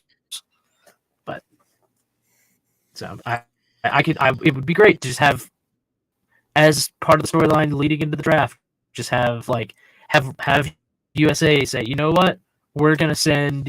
I mean, fuck it. You could send Kurt Angle. You could send Mick Foley. Whoever, right? Send them to Raw, and then Fox say, "Oh, well, you're sending them. We're gonna send whoever, whoever," and that's the representative for the drafts, and that's what makes it competitive. There are ways they can do it, for sure. Yes. And it's just the way they got to figure it out. my whole thing about the tag teams like division is like, as a whole, in WWE, on the main roster, there are 16 tag team / stables within the company. 16. I listed all of them in that thread. All of them. And yes, if you were doing 2 separate tag team divisions, the best way you would possibly be able to do it is 8 and 8. Yeah. But how many of those 8 are we going to see on a regular basis? Right. That's the thing. When it comes to that. And yes, 16, that's great. One tag team division of 16, that's great. But also, how many of those teams are we going to be seeing on a regular basis? Yep. I see the whole gripes with both aspects, right? Having 2 separate divisions, having one big one. But I mean, I'm perfectly fine with the bad. You gotta go. I'm perfectly fine with the draft being a reset. It just hard reset. Raw gets a main title. They get either the IC or US title. They get a men's tag team, and then if we want to make the women's tag team a floating championship, cool. Same with SmackDown, and same with NXT, right? Because NXT will have your main men's and women's titles, your North American Championship, and then I would just the men's tag team, and then again floating women's tag team. If any championship should be floating, it's the women's tag team championship. If you want to have other separate titles, fine, but one has to float, and that's the women's tag team titles. Has to be. Yeah, you're right. And honestly, I wouldn't mind. So, for me, like, because I know you brought up like tag teams getting split up in the draft. I'd rather see, instead of splitting, like, yes, I'm ready to see Montez Ford do his thing. However, it's like Woods was saying in one of his recent interviews, like this whole like mentality that in order for a tag team member to become a big single star, he has to leave his tag team behind, or he has to like they have to break up.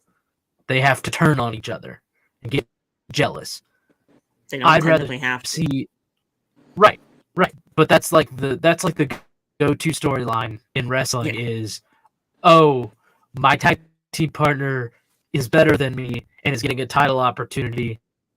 I'm jealous now, so I'm gonna beat him up and break our tag team up, and we're not friends anymore. Right. As opposed to New Day, who this entire to create the sympathy of that tag team partner compared to the New Day. Yeah. Right. I would much rather see, like, if the Street Profits have to get drafted, I'm totally fine with them going back to NXT as part of this draft. Interesting. See what I'm saying? Like, I'm totally fine with anyone getting rotated. You know what I mean? Because nobody loses out from getting sent to NXT unless, because this was my thing about Dom getting drafted to NXT, that I asked some of the guys in the chat. I was like, if Dom were to get sent to NXT, like if he gets sent to NXT, it's a test to see if he's, like you were saying, if he's over as Dominik, or if he's over because he's with Judgment Day. Right? Right. And then it becomes a thing of, if he's over as himself, then if he gets drafted to NXT, are people going to watch NXT to see Dominik? Or are they just going to wait for him to come back to Raw or SmackDown? Right. Okay. See what I'm saying? So like, if somebody gets drafted to NXT, cool. There's plenty of opportunities for things to be fresh, new. It worked for Mandy. It worked for Dolph. As long as the people watching them on Raw and SmackDown are willing to then go to watch them on NXT. Otherwise, it's a loss. So, I feel you on that. It's so freaking interesting. It's gonna be very they say that NXT is a part of this, so right now we're taking it as people can be drafted to NXT. We don't know if that's actually going to be the case. We don't know. Who knows? Maybe their version of NXT being involved are NXT call-ups. We don't know what's going to happen. Well, so we've seen this happen. Are eligible. Yeah, go ahead. Yeah, I think. Well, so we've seen it twice now, where they've done a draft and they said NXT was going to be involved, and it's happened two different ways. The first time was they had a camera set up at the PC, and so like people from NXT would get drafted to Raw or SmackDown. Yes. And we would get like a shot of them getting excited, seeing that they're getting called up. That's how Nia Jax got called up to the main roster. Yes. Of all people. You know. Yeah. But then like yeah. The very next draft that we had, they were like, yeah, NXT's gonna be involved, and then they didn't even bring anybody up. Nobody from NXT got drafted at all. They didn't even get talked about. Yeah. Yeah. So who knows? You know, like we could draft. They could get here, and all of this is going to be like everything we've talked about will be completely irrelevant because they just decided, nah, we're going to leave NXT alone. You know, I trust the Triple H won't do that, but me personally, I honestly kind of just want it to be call-ups. I don't love it if just for some random reason, like, oh yeah, people could go down to NXT. Yeah. And honestly, it's not going down to NXT anymore, considering how much NXT has actually gone back up into the resurgence as of late. Right. So calling down to NXT, that's not really the kind of language I like using anymore, but it's kind of been engraved in our brains in order to say it that way. Right. But well, and like I could see a thing of like a Chad Gable getting sent to NXT, right? He gets drafted to NXT. He goes down there, and who does he meet down there? The Creed brothers. Yes. Right? Dude. And you put Gable with the Creed. You put the Creed brothers. They're his new recruits for the Alpha Academy, right? Then, a few months down the line, or post-Mania, we get another draft, or better yet, we get this announcement that Raw and like the GMs of Raw and NXT have made a deal, but we don't know who it is, right? All of a sudden, you hear, shoosh, please. Chad Gable walks out, and he's like, yeah, but I didn't come alone. I made some new friends. And so that's how you get the Creed brothers on Raw or SmackDown or whatever. And that trade, if they legitimately like have a freaking reason, it's like, oh yeah, like Raw and NXT have had some sort of trade. We don't know what the compensation was, but let's have the 6-man tag team match. The acquisitions are going to be going up against these people.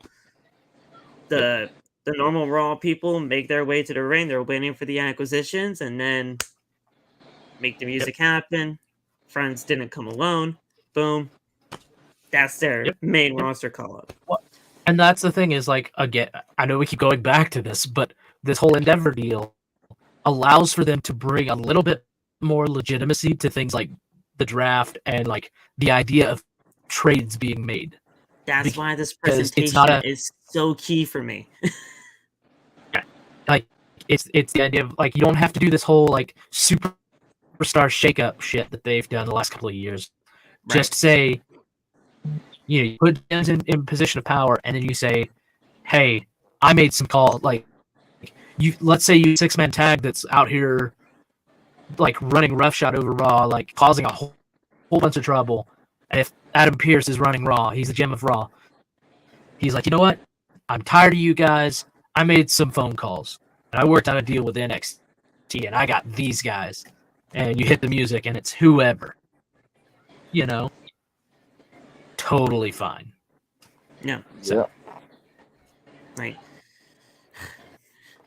and again, like we even said before, all the stuff that we're talking about could just be freaking nonsense, but it would be very cool if we were just but I'm like gonna have fun talking about it until it's not a possibility anymore. I don't care. I'm telling you right now, though, if like everybody from the whole MEP universe were just running Roshan and WWE was like actually running this shit, we'd make things so much fun. We'd bring monster trucks into the freaking fold. We'd bring freaking just randomness, like Rhea Ripley punching small bears just for entertainment. Like, dude, we'd make everything why happen. bring bears into this? What did Yogi Bear do? Yogi Bear didn't do anything. Hey, I said small bears. I didn't say anything about Yogi. Yogi's the goat. Plot twist. It's a tie-in for Cocaine Bear. That's what it is. Cocaine Bear. That movie is so, dude. What? Legitimately, what is going on with Hollywood? It's based off a true story. I know it's based off a true story, but seriously, what is going on with people over there in Hollywood? Are they on cocaine? Yes. Is that probably, how they came? Probably, yeah. Probably but like, since the invention of cocaine, yes. Like, what made the boardroom just sit down and say, "All right, we're gonna make a movie about a bear just hooked on cocaine"? Well, because you've already said too much. Life, so. That's not that. Well, yes, it happened in real life, but also the pitch that was too many words for that pitch. Literally, dude comes in, he's like all this. He's in a suit and tie, but it's all like his tie's undone, his shirt's unbuttoned, and his hair's all messed up. And he's got a scruffy beard, and he slams a whole like bag of cocaine, just slid on the boardroom table. Cocaine bears. There it is, and just like walks out. And they're like, I guess we're making Cocaine Bear. I heard they might gotta be Cocaine Shark. Cocaine Bear.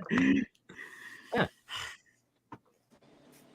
That's funny. I don't go to movies anymore. I don't go to the theater like that. No, I do. I want to go to the theater. I do when I can. Mario. I want to go to the theater to see Mario because that Bowser song is stuck in my fucking head. It's so good. That Bowser song is stuck in my fucking head, dog. It'll come out on streaming services soon. I'm not gonna waste money. But have you heard about? It's not a waste. I'll say this: it's not a waste of money. I went and saw it in IMAX, like the Friday that it came out, dude. The only downside to seeing it in a theater was the fact. Okay, so this is where I come in with my now catchphrase. I'm fucking old. Like, there is so much fan service in this movie that if you've never played the original Super Mario Brother games or any of the newer stuff, it's not gonna make sense. Like, you're gonna be lost, But outside of that, because there's references to Jump. Oh, there's a DK rap reference. Like, they play the DK rap, and it's so good. That Bowser song, I didn't know that. That's actually pretty sick. I mean, hell, down to the fact that they this isn't a spoiler of the movie because they've announced it through the trailers and all this stuff, and it's also part of the lore of Donkey Kong Country, like the Donkey Kong games, of like how the Donkey Kong from the arcade games as he got older, became Cranky Kong, and then the DK that we know, like Red Tie DK, in the games, he was addressed as Cranky's grandson, but in the movie, they specifically call him Cranky's son. And they even went so far, because they're calling him his son, they went so far as to actually give him some of the facial features that DK Jr. had in the original artwork. They kind of combined the DK we know with like the facial features of that character on the artwork from like the 70s and 80s.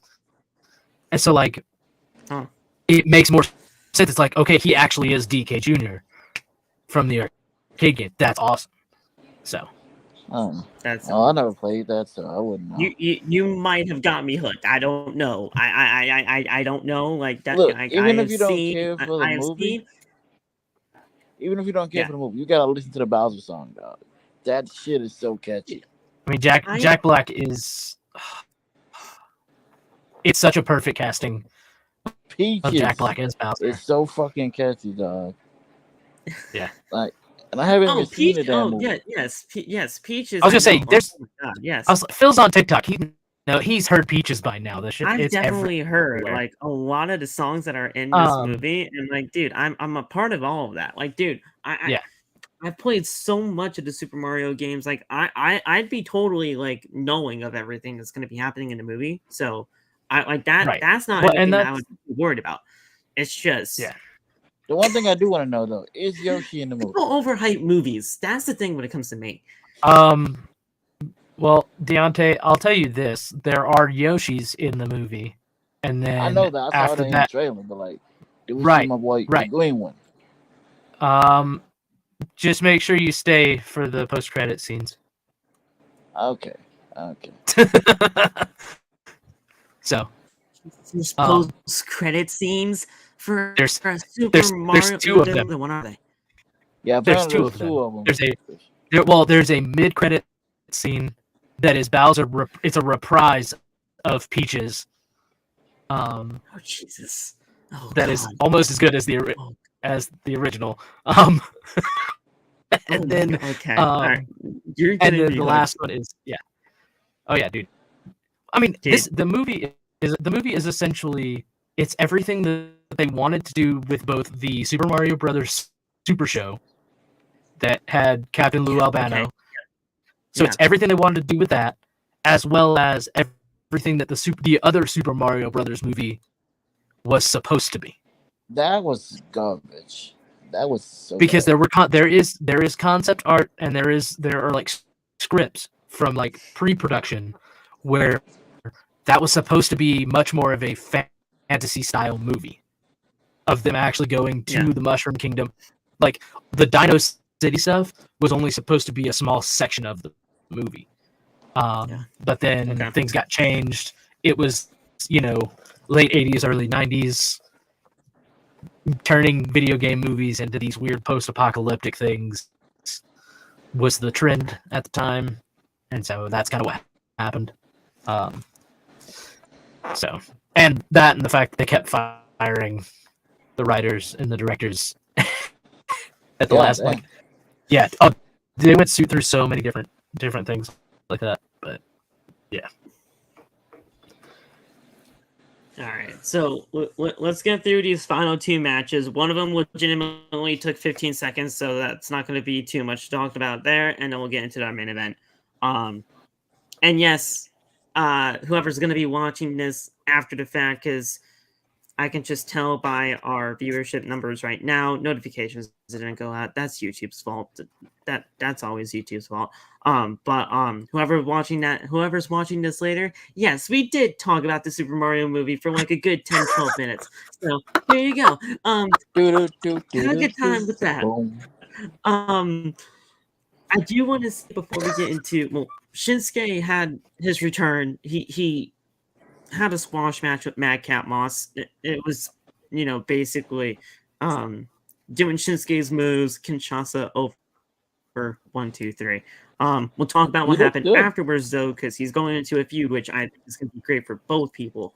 I just don't know who would win that thing, and that's probably only going to be the bad side of it. But either way, it's going to be great for both of them.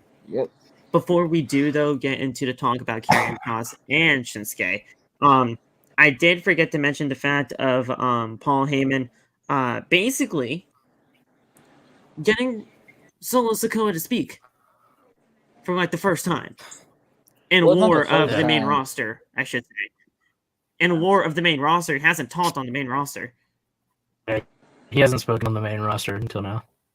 So this was the first time on the main roster that spoke. Paul Heyman told SIKOA that Riddle embarrassed not just him, but his entire lineage, as Heyman was going down basically every member of the freaking bloodline that he could name. Solo stopped him and said, "Tell the tribal chief, I got this." So that was the first time on the main roster that he spoke. But it's interesting now knowing that he can speak for himself. Yeah. What's going to be happening now, because Damian and KO have been basically dropping hints to the Usos saying Roman's been, using you guys, and Solo is that guy that is going to take you guys out when Roman sees fit. It's just a very interesting dynamic. Yep. Well, and it's one of those things that I keep going back to. Well, I keep going back to all the every time I watch Solo when he's next to Roman, I always have to watch his body language and his face, because ever since they brought him up on the main roster, it wasn't until I don't think they even did it until Mania where Solo actually threw up the one. Yeah, no. Every other time he hasn't put up the one. He always has arms crossed. At all. He's always had the arms crossed, always was the serious one, but everybody else did. Well, even at War Games, he had his back turned. Yes. Yeah. He turned his, when they all did the pose, he turned his back and was looking at their opponents in the cage. So Solo versus Roman is happening. That is going to happen. I fully am convinced that is going to happen, but at the right opportune time and for the right reasons. Yeah. Yep. As to the reasons. WrestleMania 40, man. I don't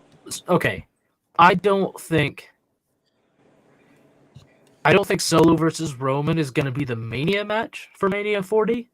I think it's going to be how we get to Roman's Mania 40 match, which I think they'll finally pull the trigger on it and give us Rock versus Roman.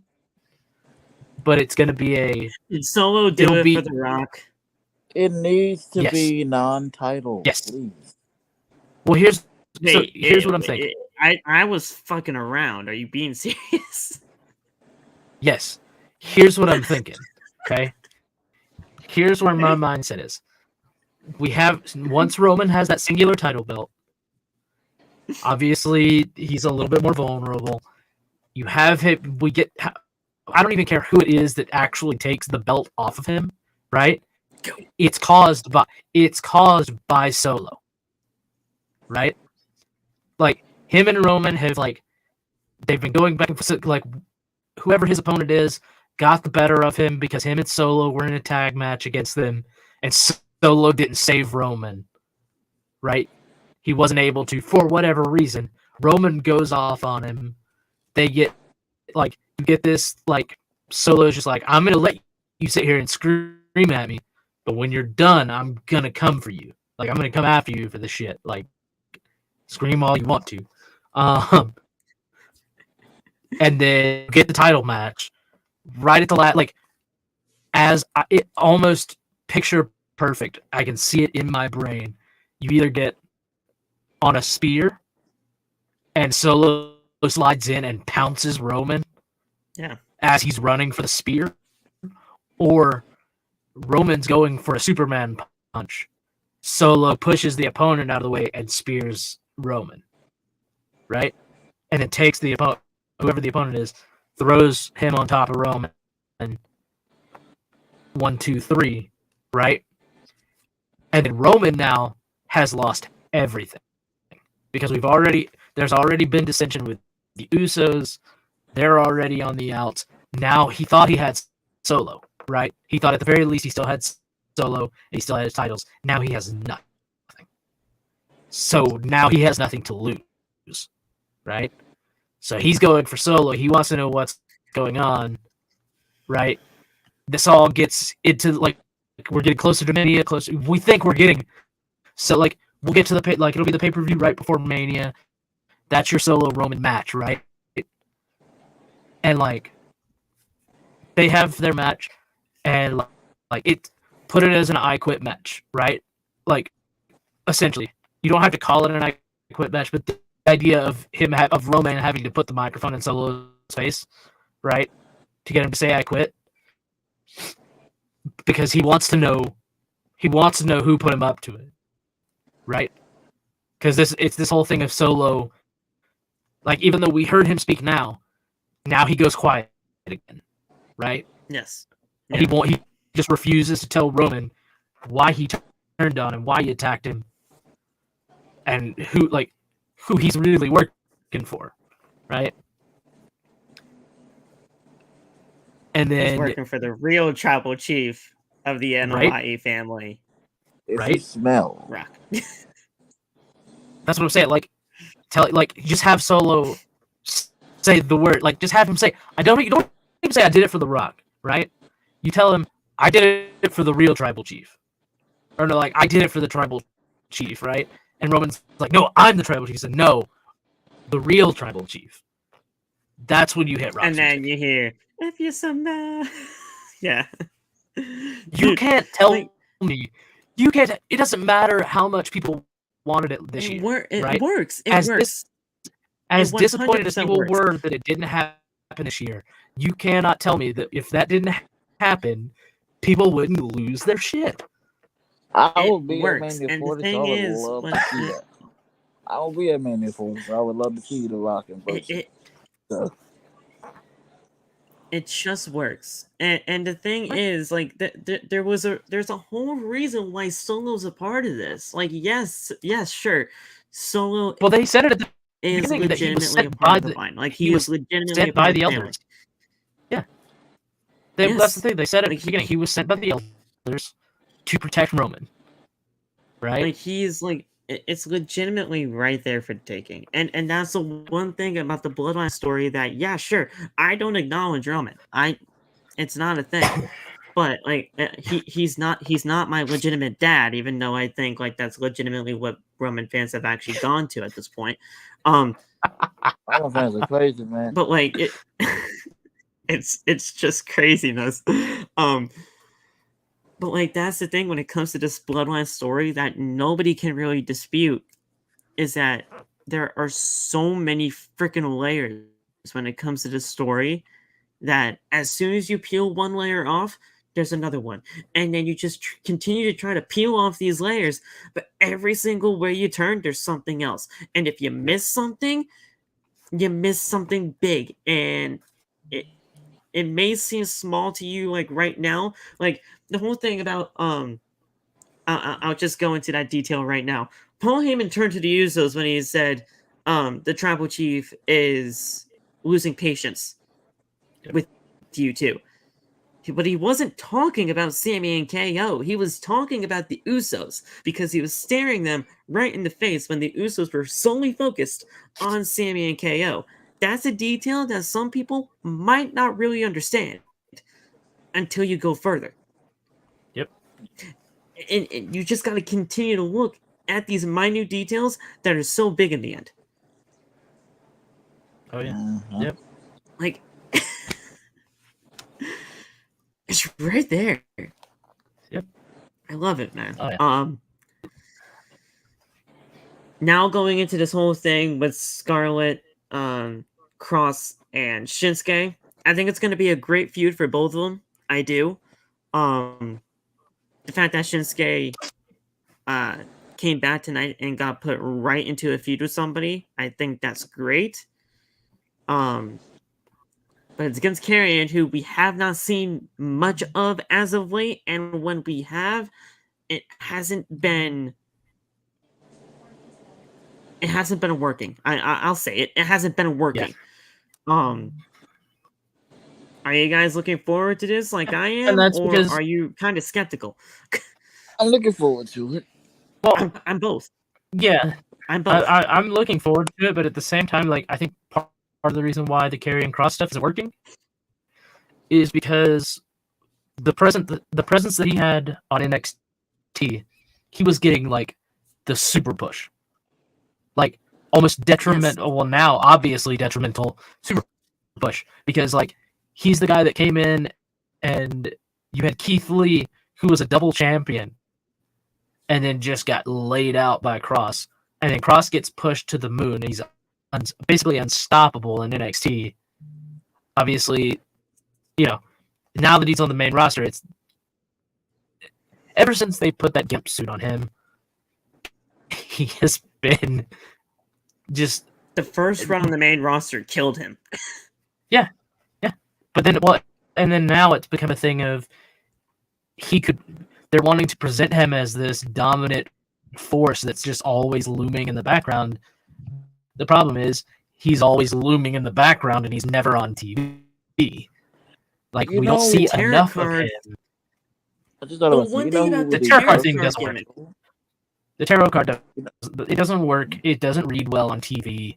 I haven't seen this one figured out. But I thought I had it all figured out, that those tarot cards were gonna be his victims, and every single card that he was going to be turning was going to be his next victim, going over and over again. And it could have worked if you actually did it in that way.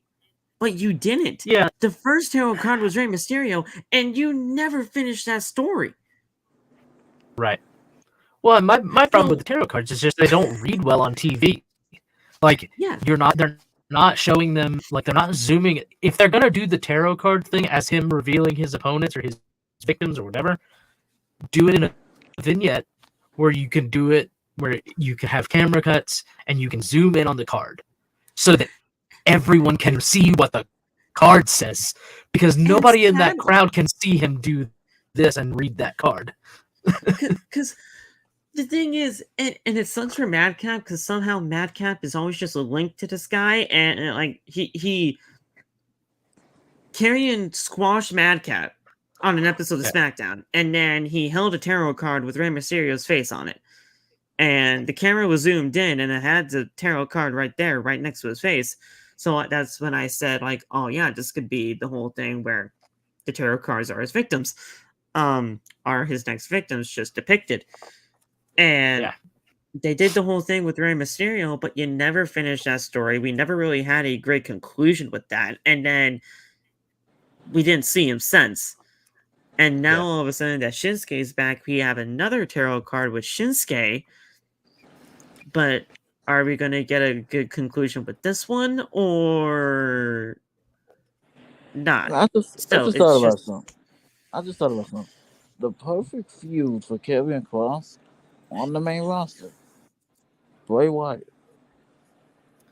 Because their characters are kind of similar. Spooky versus spooky, dude.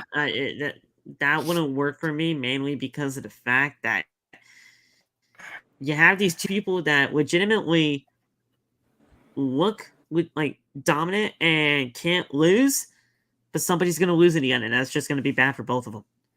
I could see it. I could see it working. I could see it working if they had Karrion Kross drop the like, if Kross himself isn't the spooky one, it could work. Like if Karrion's whole gimmick, like it's like if Scarlett is the one doing all the tarot cards and all that stuff, you could have him, and just Karrion Kross is just this badass dude who comes in and beats people up because his girlfriend or his wife pulled a tarot card with their picture on it. Cool. Like, that works. Because I could easily see Scarlett like pull a tarot card and it's got the Bray Wyatt moth symbol on it. You know? I could see. I mean, that makes sense. Yeah. Right. I could see Kross and Scarlett versus Bray and Sister Abigail, whoever that may be.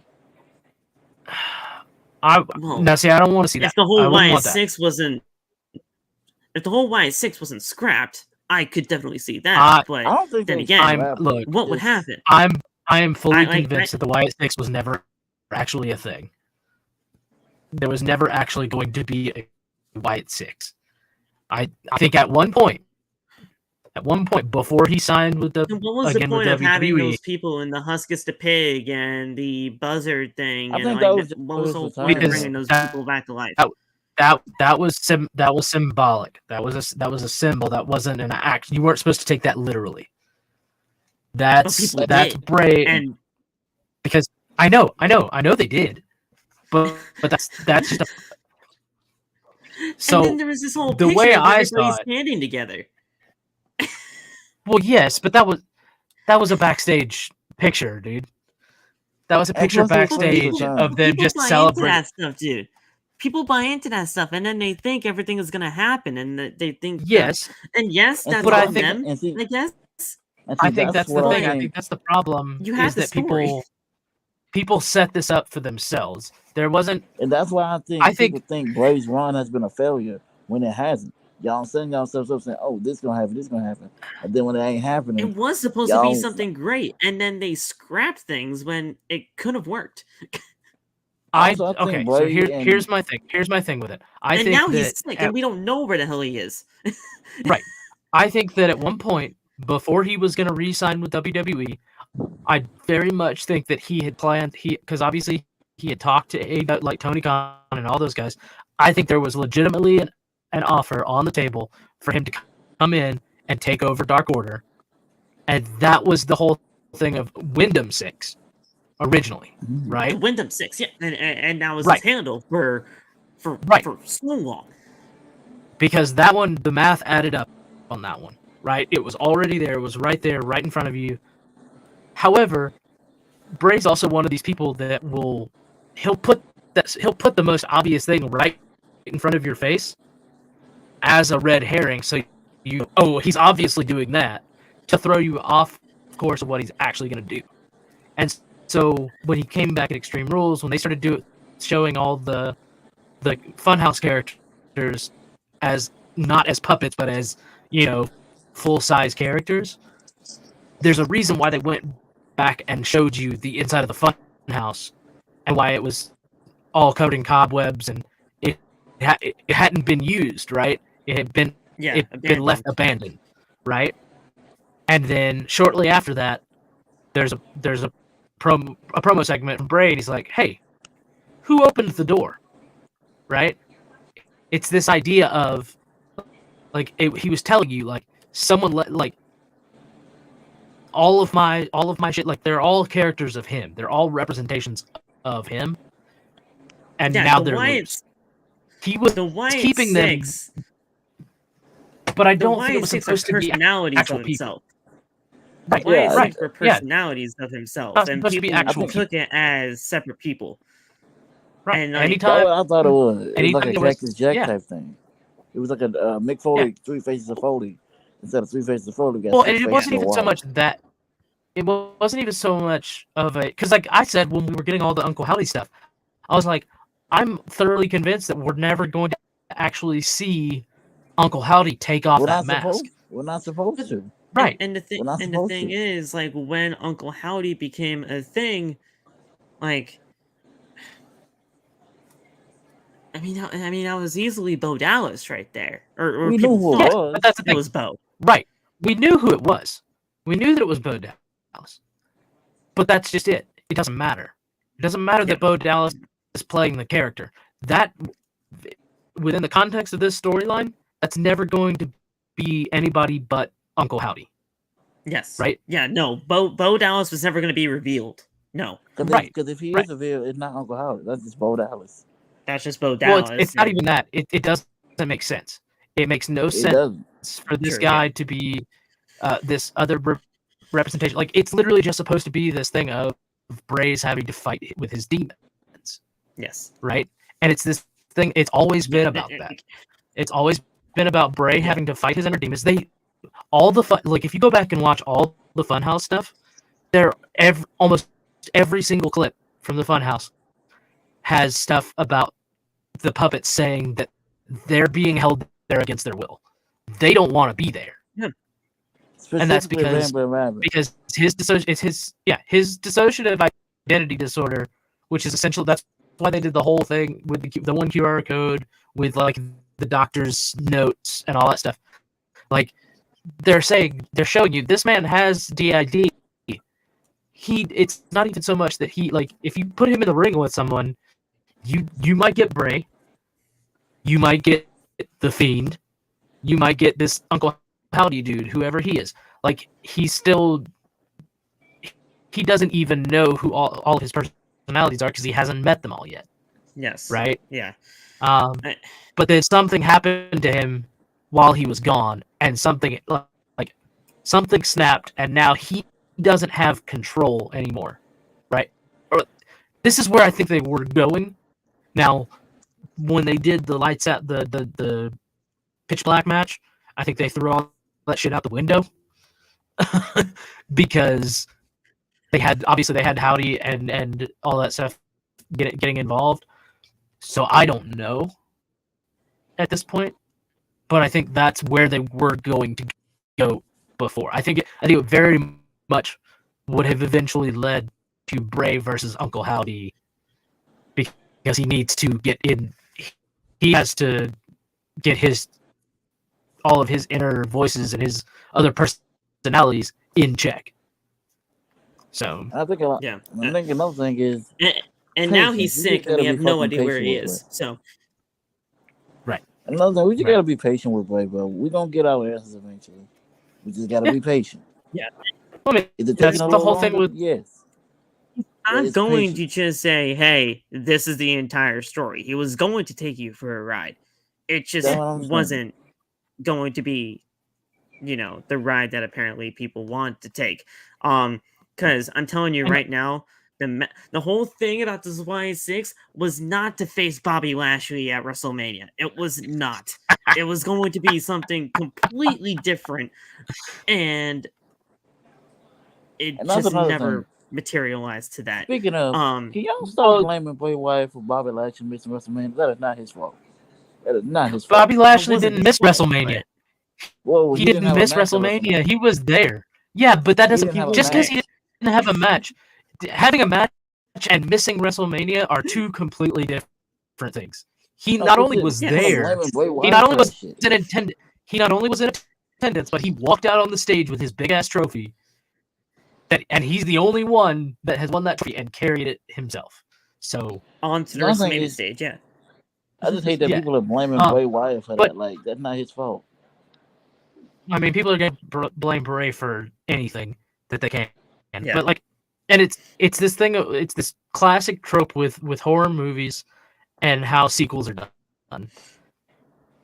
Anytime you have one movie in a franchise that's really good, and then you try to come back and continue the story of the sequel, if you don't have the exact same director who had that vision for the first one, they're gonna do some stupid fucking, like, it's the difference between Nightmare on Elm Street and Nightmare on Elm Street 3. Oh my god. And 4. Yes. Oh my. I know exactly what you're freaking talking about when it comes to that. Or the original Halloween and Halloween, the Rob Zombie Halloween. Yeah. Which, I mean, that's a whole discussion. That's a whole discussion that I've had on my other podcast. So, like, it's this whole, like, I'm a big proponent of the whole Dream Warriors section of Nightmare on Elm Street. At least because Nightmare on Elm Street 3, Dream Warriors is my favorite Nightmare on Elm Street movie, period. It's the best one. But it's just like the outrageousness of it. It's like, okay, you scrapped a whole bunch, you retconned a lot of stuff to get here, and just expected us to just not, like, just go, okay, yeah, you changed it, so we'll just let it go. You know, there's going to be some stuff in Bray's story going forward that aren't going to make sense. And it's because it's been retconned. You just kind of have to accept that they retconned something and it's changed. So I don't know. Well, right now he's sick, so we don't know where he is, and we don't know what's happening with him. And another thing with Bray is a lot of things happen. Like Alexa, she was a part of it, but she had taken a hiatus. So like, he's like, and then he got injured. You know, just the timing of it. Bad timing. Bad timing with everything kind of just derailed stuff too. But I promise you, when he comes back, everybody gonna be fans of WWE. Watch. It's gonna happen. Of course. So after Well, I mean, the that's Shinsuke a match, good thing. we then got the whole mention of the draft coming in 2 weeks. So there's that. Then backstage after that whole vignette about the draft, the Viking Raiders just attacked Braun Strowman and Ricochet for no reason. It was just there, and I'm like, why? Why'd you say fuck them for? Like, I think it's okay, because sure. Ricochet beat Ivar last week.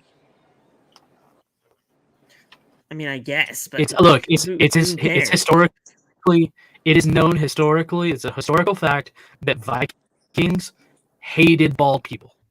That's all it is. What the heck? What the All right. Well, the Bald Brothers versus the Vikings. The Bald Brothers versus the Vikings. That's your next feud. And yes, I'm calling them the Bald Brothers. I don't care. I mean, they might as well. They're bald. It's really nice. It's really nice that Braun is out there wrestling with his stepson. That's fine. And here's the thing. This is a punishment for you, Braun. Good job. Calling him a flippy flopper, and you've been a tag team with him for well over like 6-7 months, maybe even more. I mean, to be fair, though, possibly be a year. To be fair, they don't make a bad tag team though. They're not actually a bad team. They he's such get pretty good reactions. Because Braun makes a very good base for Ricochet to be able to do like flippy shit off of. Right. You have the ability to we have the ability to recreate Jericho right now. Yes. In that moment of Jericho standing on Big Show's shoulders and basically using him as a pair of stilts to reach the titles in that ladder match. Like that was fucking hilarious. That was hilarious. Oh man. I need there to be a tag team ladder match somewhere in the future, and Braun and Ricochet are in it, and Ricochet gets them on his shoulders, and they just have Braun walk to the center of the ring, and have Ricochet try to get belts that way. That's all I need. That would be tall enough to get to the titles, so you can make it happen. Because they really only do 12-foot ladders now, so that's more than 12 feet easily. So you're good. That or hell, if they took that storyline from they did it was in the women's My Rise storyline, but if they did the tag team Money in the Bank deal that they were doing that they've put in the game, like I'd be fine with that. Yeah.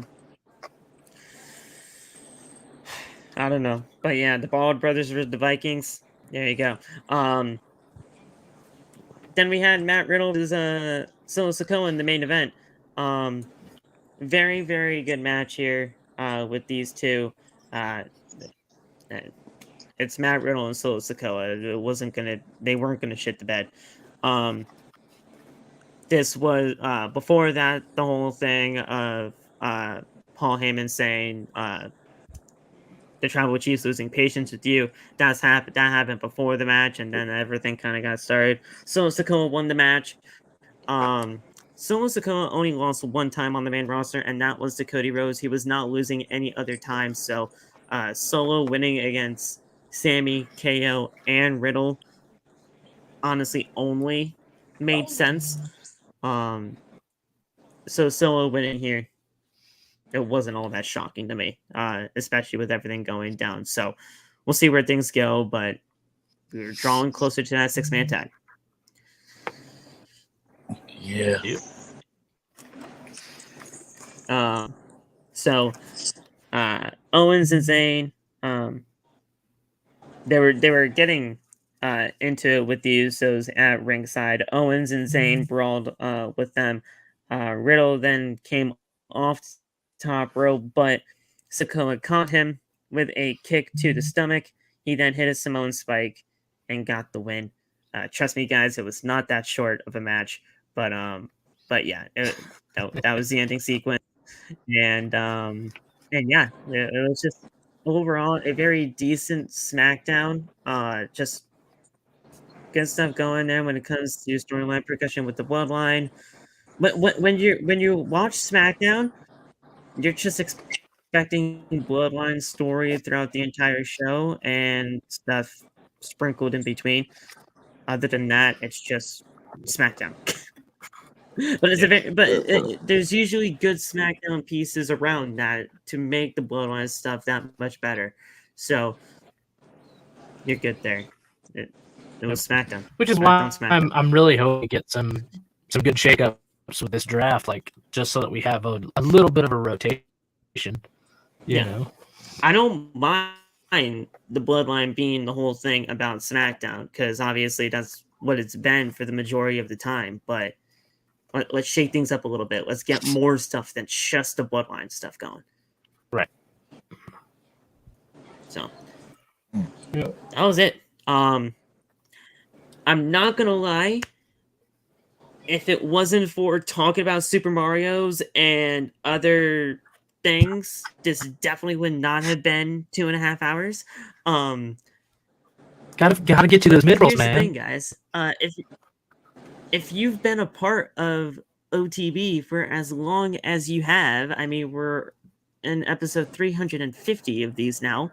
You know, we just go on these random tangents, so you expect these. It's fun that way. It's fun that way. If you've been a part of this fan base. It's fun that way, though. So I mean, tangents. Oh yeah, it's always a great time. So, but yeah, guys, notifications didn't go out. That's just great, YouTube. Great job, thank you guys. Either way, whoever's watching this after the fact, thank you for doing that. Hit the like button. Subscribe to your channel if you haven't already. Turn on the bell for notifications. And without further ado, if Weaver and Deontay don't have anything else to say before we're out, we're getting the fuck out of here. Just stay tuned to Main Event Players' socials. So for announcements on the tournament to win this belt. Also, I think Deontay has his own codes, and TJ has his. But if you go to w.gg, get W Energy, use code TeamWeaverTV for 10% off. It's better than G Fuel. I'm sorry. Yeah. So you know where to find me on TikTok, NBA Tail 2, NBA Tay Talks Wrestling. Those are on my pages. And if you use discount code NBA Tay and WEnergy.com, you get 10% off your order. I haven't tried it yet, but once it gets here, I will try it. Also, I'm winning that championship. That's mine. I don't know what the fuck you're talking about, Tay. Like, dude, you're swearing on my podcast, and I don't like it. So, stop it right now. Okay. Thank you guys for being a part of this. As always, we love and appreciate you all for sticking with us here on OTB. Big shout out to our sponsor. I did not say at the beginning of the show. That's my bad. But big shout out to our sponsor here on OTB. I know that's my bad. I'm such a bad host.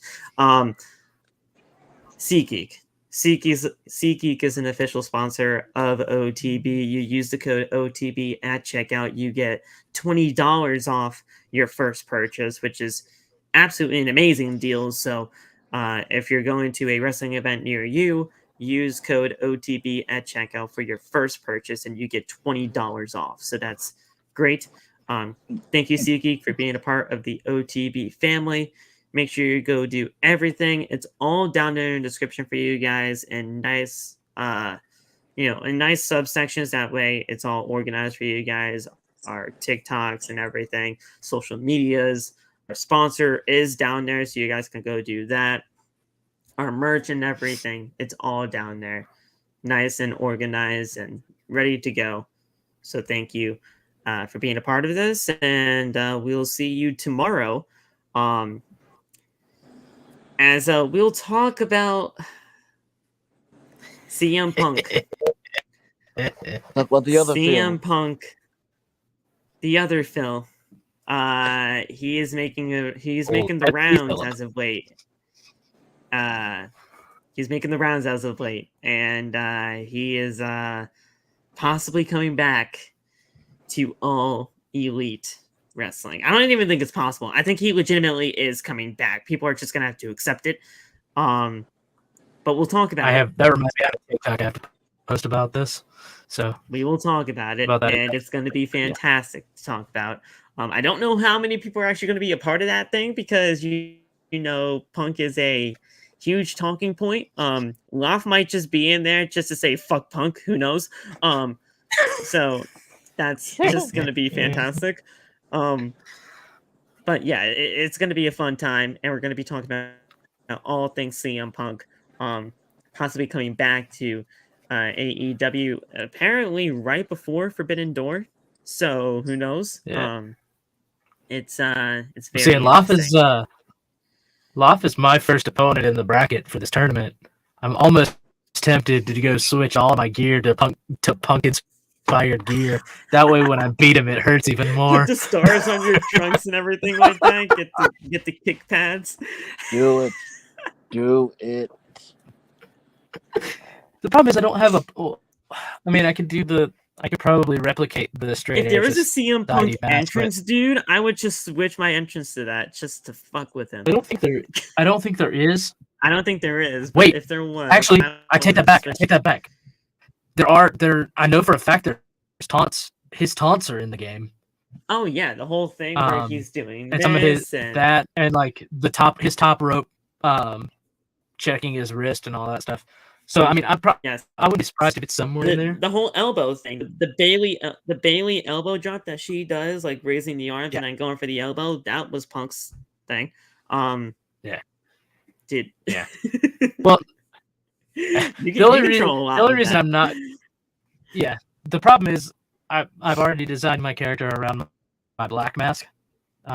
Yes. Like to the point where I've actually replicated the black mask that I have. So it's in the game now. I might legitimately just download everybody that's a part of the MEP and put them in AEW just before I go live tonight. You should. Well, I mean, that's so part of my thing. What I'm doing, what I kind of, backstage pulling the curtain aside. One thing that I talked to TJ about doing is I'm gonna go in, download everyone that's involved, because obviously he's gonna download them as well, because we're gonna do all of the matches on the Twitch stream and record it. But what I'm going to do for when we put them in the YouTube videos is I'm going to go in and record just entrances, because we actually have an MEP arena now for this as well. Okay. So I'm gonna record entrances. I will probably I'm going to check with each person individually to kind of get an idea of what they might want as far as doing custom trons, because everyone I do has custom trons in my personal stuff.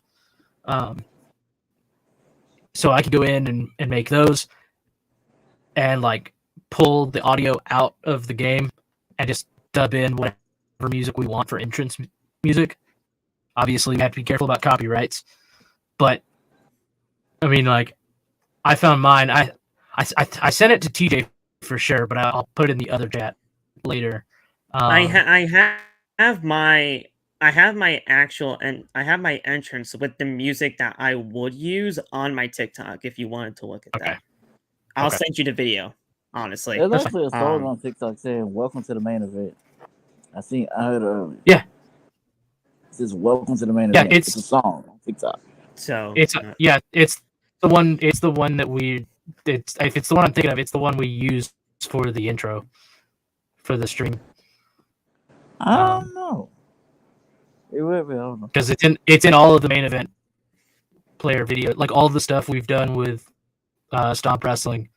It's in all of those videos. It's in my video, actually, the one that I just put out announcing the tournament. That video was fucking fire, by the way. Bro, I threw that shit together in an hour. When I got the title yesterday, I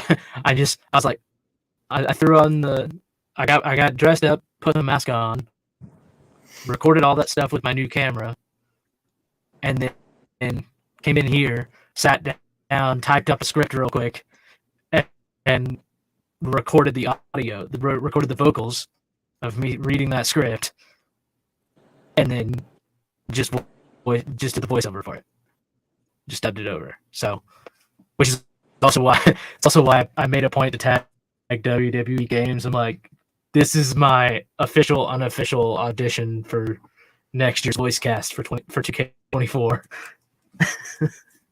So that's awesome. All right, guys. That's the other thing is it lets me. Good. Yeah. You're good. Thank you guys again for being a part of this. We appreciate you. We love you. We'll see you tomorrow when it comes to the CM Punk talk. And yeah, guys, thank you guys so much for being part of this. And we'll talk to you tomorrow. Peace.